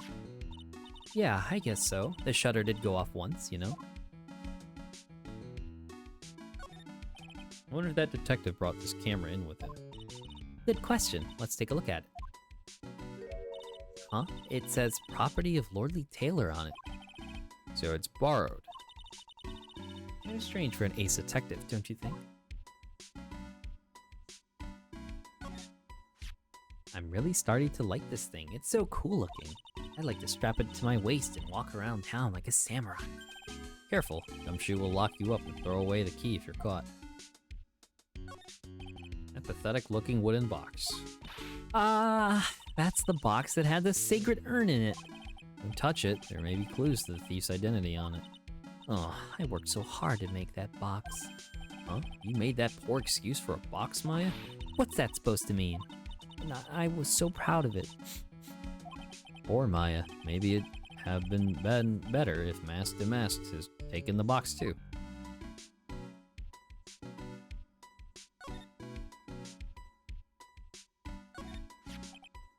It's been dry for several days. There's something suspicious about this paint mark. The bottom left part of it is shaped oddly in shocking pink. I don't see how the color of the paint is any way important. We were here last night. Like being watched by Mystic Ami while he stole the urn. Hey, cut it out. You're giving me the creeps with that kind of talk. Precious urn was right there on the other side of these doors. Yeah, and according to the security camera data, someone was in there last night. Ugh, what I'd like to do to him.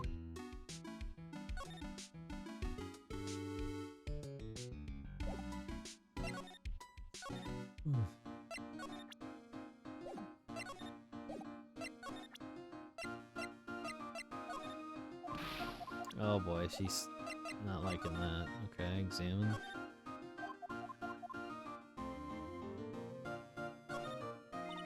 The folding screen of Kurain's sacred writings. I can't read what it says on it. Really? But I thought it was some kind of important spell. Yeah, my mother read it and taught me to memorize it. I'll be in trouble if I ever forget it. Looks like the Kurain channeling school is teetering dangerously on the edge. That's probably where the sacred urn was going to be displayed. Yeah, I guess so. Should I put my attorney's badge there, you know, as a replacement? I think it's a little too small for that. What about my Magatama? Now you're being silly. That's definitely too small.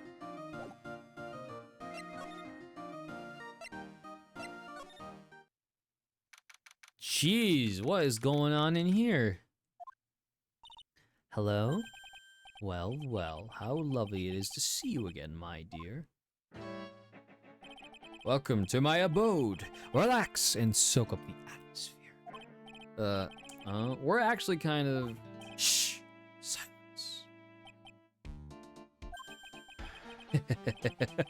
Precisely as I expected. Oh, what is it? Zavai. Truth has once again been elegantly revealed to me. A lawyer and a spirit medium. Am I correct?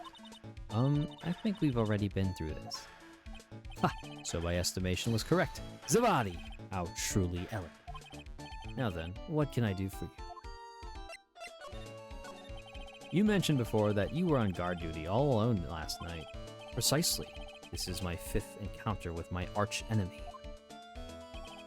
I refuse to allow anyone to interfere with the rightful pursuit of my prey. I heard you've been after Mask DeMasque since his very first theft. Yes, my dear, I see you've done your homework. In this very first heist, that vile thief pilfered the famous jewel, the Tear of Emanon. I first encountered him in the museum's sacred hall, the crime scene itself. So, that's why you were hired as security for the treasure exhibit? Pretty sure he said that Adrian Andrews hired him. Yes, I borrowed some equipment from a lordly tailor and set the perfect trap. You must mean the security camera. But I thought you were watching the area yourself too. So how did Mask DeMasque manage to steal the urn?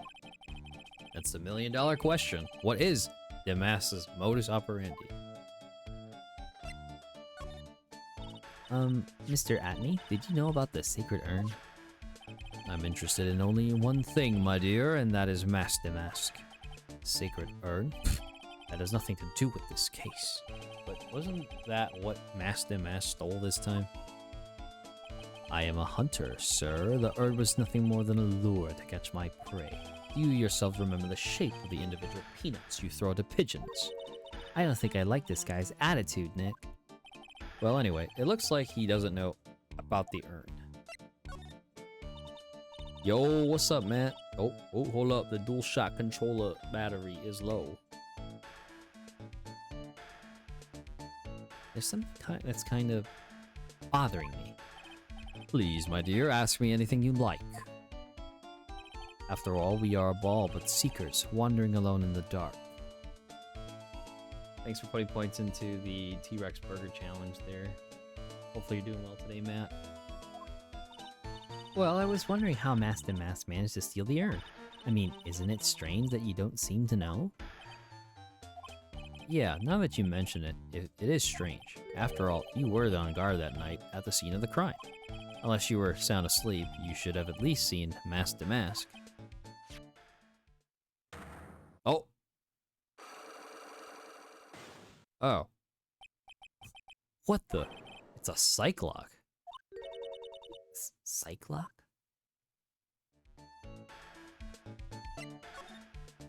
Hey Nick, what is this Cyclock thing? Well, your Magatama lets me see when people are keeping secrets. By breaking their mental locks, I can find out what those secrets are. What? This Magatama has that kind of power? Maya, you're the only one who gave me this Magatama last year.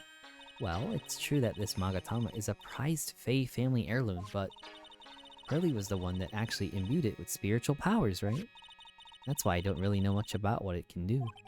This is the woman that's going to take over the Karain channeling school someday? So how do you do it? How do you break the psych-lock thing? Well, you present the Magatama to the person with the secret. Cool, I can't wait to see it in action. Come on, try it out. Oh boy, I think that the future master still needs to learn how to be patient.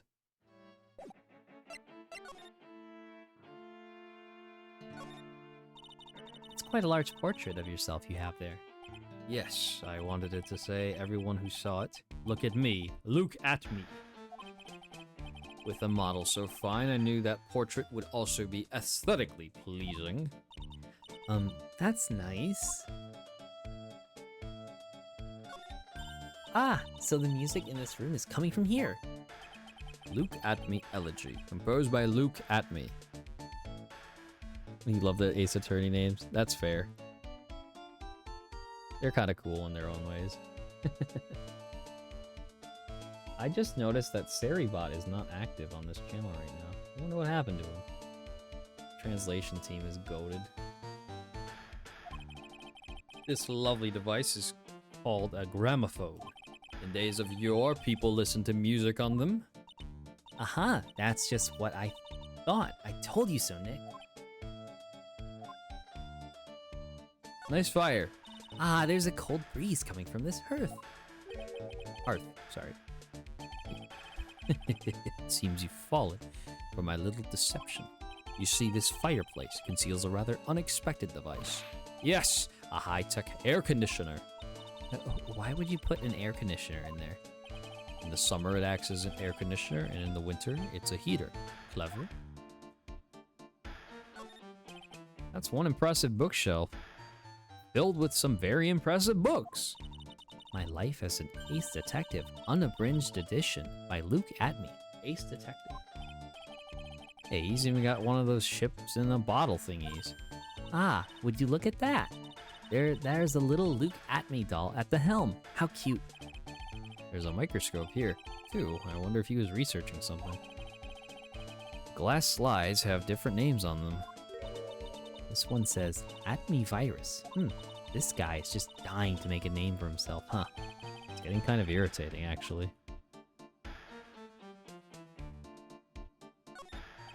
The desk is literally covered with all sorts of chemistry equipment.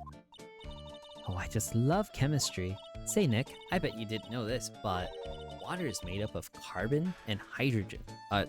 You mean oxygen? No, not carbon, oxygen. Oxygen and hydrogen. Oh, well, there are always alternative theories, I guess. If by alternative theories you mean the ones you make up inside that head of yours.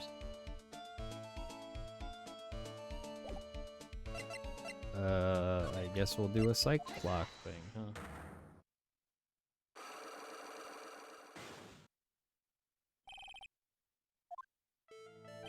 Detective Atme, you were standing guard at the scene of the crime. There's no way you didn't see Mask DeMasque commit the crime. Well now, I can hardly see why you're so positive about that. Yes, indeed, I was guarding the warehouse, that much is true, but I can tell you for certain that not a single person passed through that door. I'm not sure why, but this Atme guy is lying through his teeth. I know, I'll show him some proof. Detective Atme, I have here proof that someone went through that door last night. There was a security camera set up at the scene of the crime.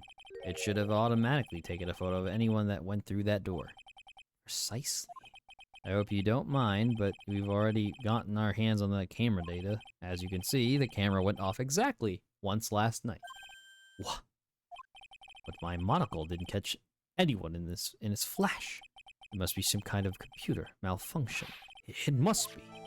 Maybe it was your monocle that malfunctioned. What? Are you saying that I didn't do my duty properly? Detective Atme, you must have seen the thief last night. The question is, why are you trying to hide it? If he's hiding it, there must be some reason. Some reason that he desperately wants to keep hidden. And I've got just a piece of evidence that should prove it. Okay, let's suppose you didn't manage to see Mask DeMasque. In that case, the reason you didn't at that time was because you were... I'm afraid that making a guess is not enough. Time to put your money where your mouth is. Show me your evidence.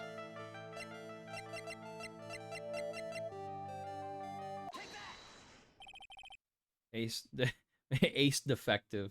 Truth. Detective Atney, you were knocked unconscious by the thief, weren't you? Surely you must be joking.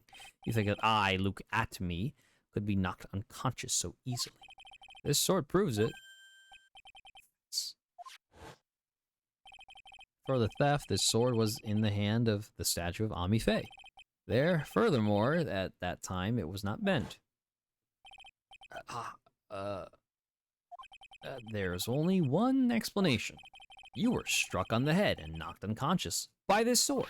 Well, detective, how about it? I'm impressed. You truly are an ace attorney.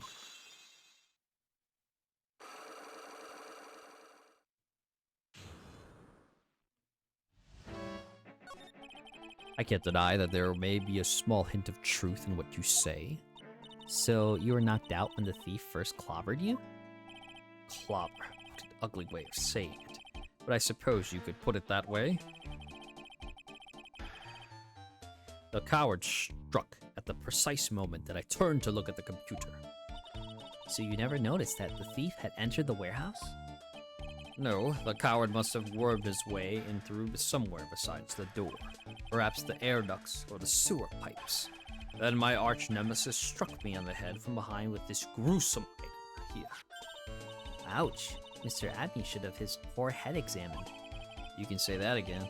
How could he have underestimated the thief that badly? Well, looks like we got one thing cleared up anyway. Huh? What? That Atney is the greatest ace detective in the world? No, that he never actually saw the thief. Oh, that's right. So the thief may not even be Mask DeMasque. Just one moment, Sir Lawyer. The thief was unquestionably Mask DeMasque. But you never actually saw him. Perhaps so, but I installed a security camera for just such a contingency. Oh. Last night, the camera went off exactly once. Behold! This is a photo of the dastardly thief, taken by the security camera. That's him. That's the mask. The thief can be none other than the arch-criminal, Mask DeMasque. After all, he was a very good reason for committing such a brazen crimes. What are you talking about? So, what did you mean by he had a very good reason? Exactly that. Mr. Delight had a very good reason to dress up and commit those crimes. There should be a green envelope somewhere in his room. You'll need to go and investigate. How would you know about that? Have you forgotten? You're speaking to the finest ace detective ever to walk on the face of the earth. The most brilliant mind since, well, ever. Look at me. Well, I guess we'd better go take a look just in case.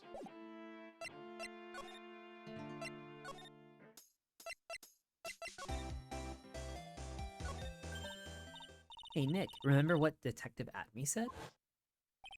Exactly that. Mr. Delight had a very good reason to dress up and commit those crimes. There should be a green envelope somewhere in his room. He'll need to go and investigate.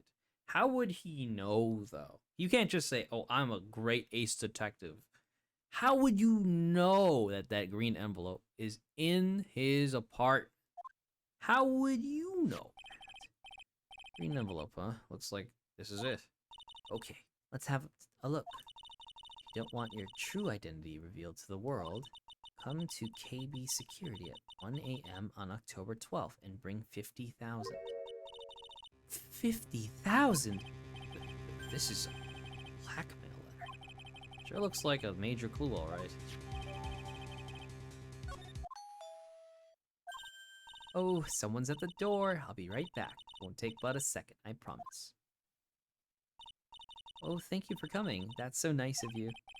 See a damsel in distress, I just can't help myself. Please, come on in. I'll make some coffee. Really? Okay, I guess I'll make myself at home, pretty lady. Wait a minute. I know that voice. Oh, Nicky boy, I'm so sorry, but I've got another guest. Ah! You're... Nick, it's you! And Maya, too. What a fluke. Larry? Long time no see. What, you know each other? Nicky boy? Nick, you and this girl have, something going on? Something. If you mean what I think. I underestimated you, Nick. Gorgeous lady like this?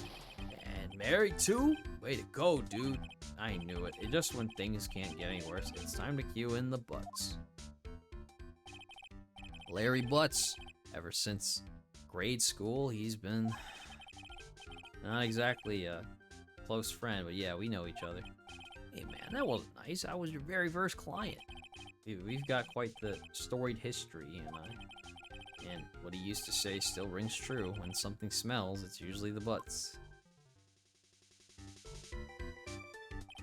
Hey, come on now, you're embarrassing me in front of this pretty little thing here.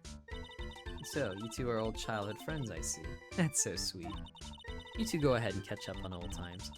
I'm gonna go check on my bike. What is he doing here at this lady's? I wonder. Nice girl, that Desi. So how you been, Nick? Too busy if you really want to know. So what have you been up to this whole time? It's been 2 years since I heard from you. And what's with those clothes? You look, well, weird. Hey man, that's uncalled for. This is my uniform from my part-time job. Well, I can't believe it's been 2 years. They say time flies when you're having fun. Huh? What's wrong? Nick, I gotta tell you. Women, I don't trust them anymore. You got dumped again? Well, Benifer, I followed her all the way to Japan 2 years ago. That's where I met the famous Caddy Tom, and my whole life changed. Benifer? Caddy Tom? I never heard of either of them. Anyway, dude, Caddy Tom chose Hollywood over me. Can you believe it? Well, actually, anyway, it sounds like you had quite the adventure. Women, they're so, ugh. Oh, but you're different, Maya. You're not like the rest. Looks like he's still the same old Larry. So what are you doing here anyway? Huh? Oh, what do you mean by that? I'm just a natural born nice guy, that's all. Well, actually, I picked this up last night while I was working. A wallet? You say you found this last night? Yeah, it had a driver's license, so I figured I'd just return myself. Found by Larry at his part-time security jobs company building, night of the crime. Hang on, let me see that for a minute. I knew it. It's Desi's picture, isn't here? Yeah, I guess he really digs his wife, huh? Hey, Nick, it's not what you think at all. No, I'm pretty sure it is. You haven't changed a bit. Aw, no way, man. I mean, she's a married woman. That's just bad news. He really is just here to check out Miss Delight. Jesus. So you said you found it at your job, right?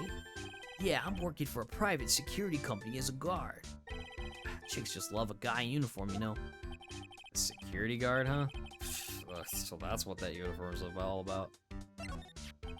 So what time was it when you found this last night? Huh? Why you asking that? Trying to see if I got an alibi? You're not the one on the hook for a crime this time, buddy. I guess it was around 1 in the morning on that first floor of our company building. What was Mr. Delight's wallet doing there? Anyway, there's nothing weird about that. After all, he works there too. He works there? You mean Mr. Delight? Sure, here, take a look at this. It's right there in his wallet. What's this card? It's a key card for the security company. See, it's got a serial number on it right there. There's no mistake about it. You said you were working part-time at a security company, right? That's right. Why are you making that scary face? Security company, huh? Something's not quite secure about Larry working there. I need to find out as much as I can about this key card.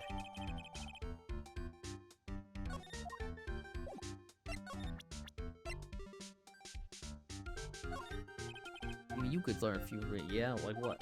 Look at my hair, for example. It points up straight, right? But your hair, on the other hand, points backward. That's no good at all, man. It's defeatist. You gotta aim high for the stars. I can't find a counter-argument to that. That Desi is one awesome lady, all right. It's been a long time since I felt this way. I think I'm really in love this time. Bruh.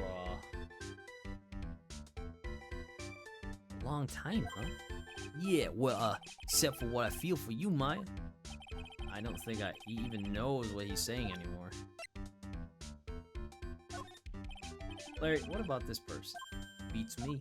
All of a sudden, he's got nothing to say.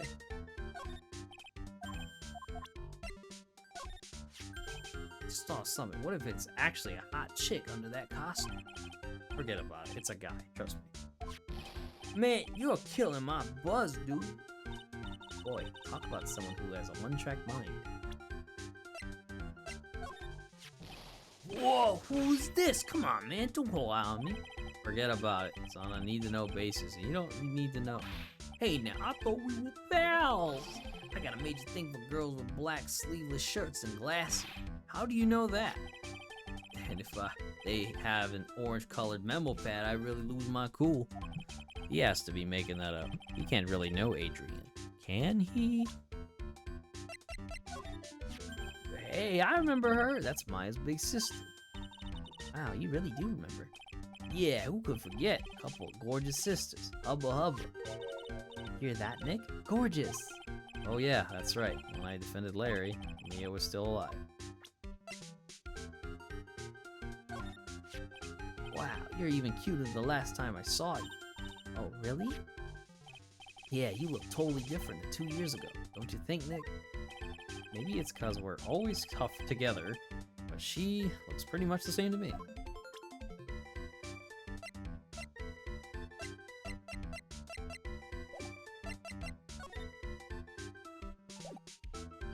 Wait, is there anything new over here?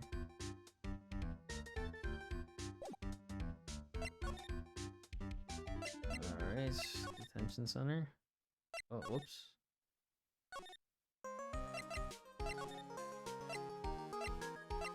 Wait, do I? Nope, hold up. Let me go back to the hideout. Let's talk about this. So you're sure about this key card? Yup, that's the key card we use at the building I work in. According to the serial number, this one is for the CEO's office. You need to get into that building. Every time you use that card, it leaves a record. It leaves a record? Yeah, it tells you exactly who entered the room and when. Larry, I need that data. Whoa, slow down, man. Sorry, but that data is off limits to outsiders. If I lost this job, I'd never have a chance with Desi. It's times like these when I wish lawyers weren't so powerless. Didn't touch anything in the wallet, did you? Hey man, be serious! You know what I was interested in? If Mask DeMasque doesn't look out, he's gonna be the victim of a robbery himself.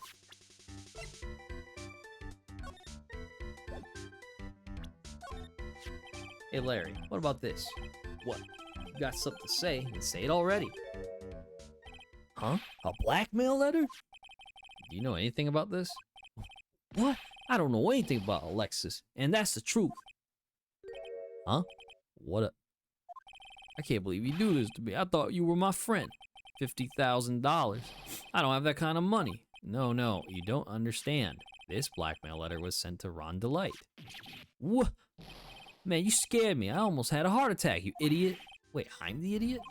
Man, I was totally confused because it says KB Security right on the envelope. Yeah, so what? That's where I've got a part-time job, KB Security. What? Sounds like I should really find out some more about this KB Security company. KB Security, the company in the blackmail letter. You know about it? That's where I work, yeah. In fact, I'm on the job right now. Huh? So what are you doing here then? Well, the boss is away right now, and you know what mice do when the cat's away? Yes. Anyway, how far is this company? Let me see, about 30 minutes by car, I guess? Well, if you fly down the road anyway. Well, this apartment building is pretty close to Lordly Taylor, right? It would take roughly an hour to go from here to KB Security and back. Ron Delight was at KB Security when the robbery occurred, then... Oh, he couldn't have stolen the secret urn. Hey Nick, your phone. Hello, is this the Wright residence? Pearls, where are you? I thought I'd go to Lordly Taylor to try to find some more clues, but I'm afraid I've gotten lost. What? Give me that phone, Nick. Pearly, where are you right now? I was walking along and found myself in front of that person's office. That person? Ooh. That person who doesn't act his age and always says Zavari when he's excited. Look at me. Ace Detective. Okay, stay right there. We're coming to get you. Alright, I'm a little scared. Alright, let's go, Maya. Wait a second, Nick. What? That phone call just now sounded like real cutie. Another one of your special friends? Say goodbye to Miss Delight for me, would you, Larry?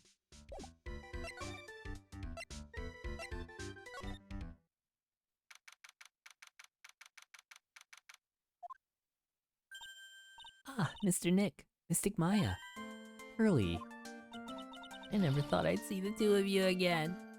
Aww.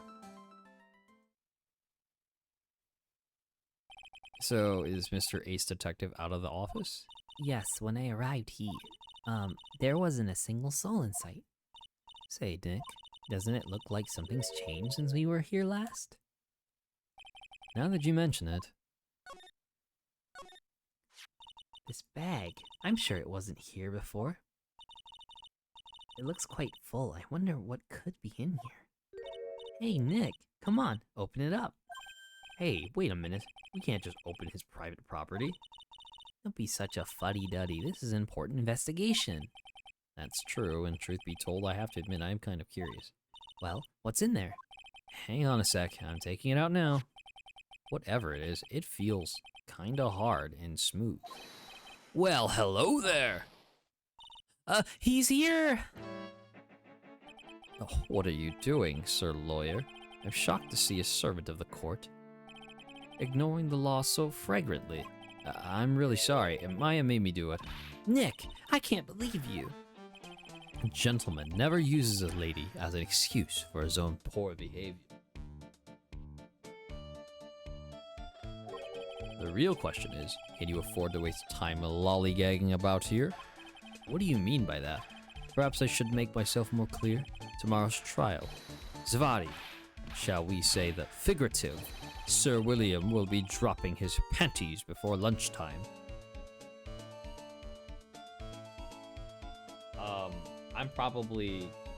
I don't get that reference. Maybe it went over my head.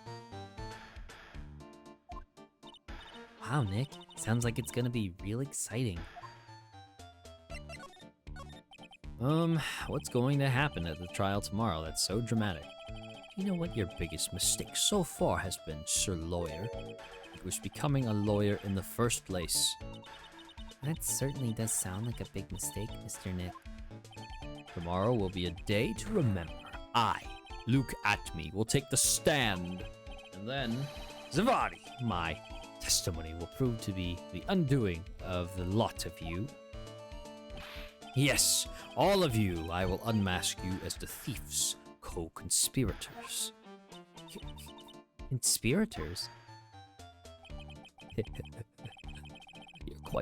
You're quick on the defensive, I see. However, it is not that is your greatest enemy. There is a far more dangerous threat you will face during the trial. What are you talking about? Sir Lawyer, if you truly are who you say, I'm sure you've heard of him. His name is Godot. Godot? Sorry.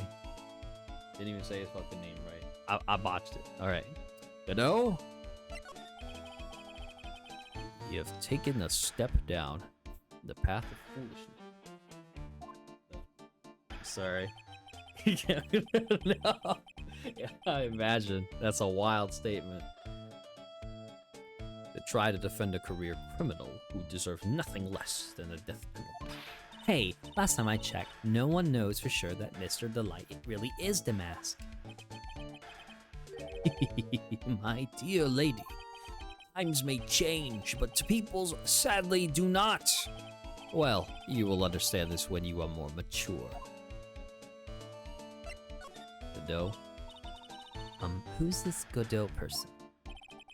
It's not surprising that a spirit medium has not heard the name.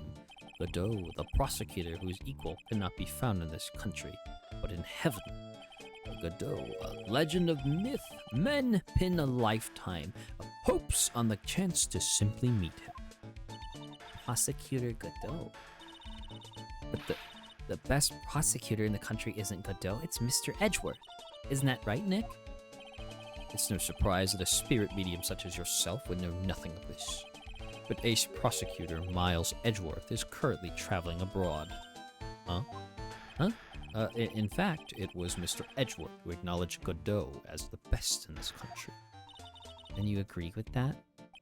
Most certainly. In fact, you could call him the Luke Atme of the prosecutor's office.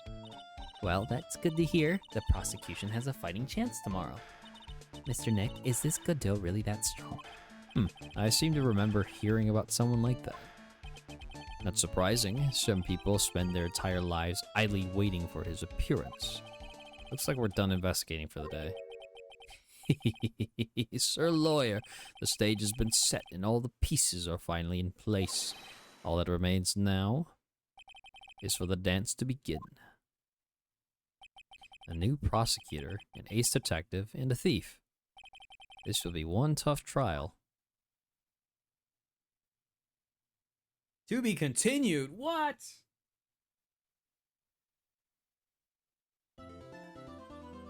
Bruh. Sure, I'll save my progress up to this point. Part 2, Trial. Alright. I think I am going to call it quits right here for today. I think 4 hours plus blah, blah, blah, blah, blah, blah. Progress is more than enough. So I'm going to see who's up right now and get the raid going. Thanks for stream. No problem. Thank you for being here, Keto. Let's see. Quite a few people on. Oh, I know who. I'm gonna go over here. Hopefully, the audio does not crackle. Okay, good. It's not.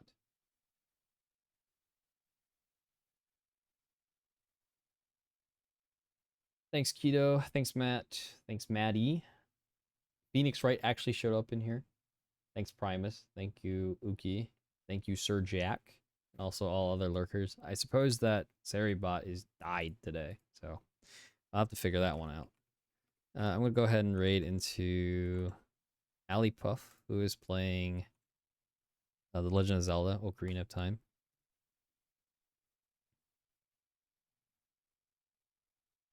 Also, thank you, lurkers. I'm going to just chill out for the rest of the day. Actually make some food and prepare burgers. I know Maya would love those. Anyways, take care. Have a good one.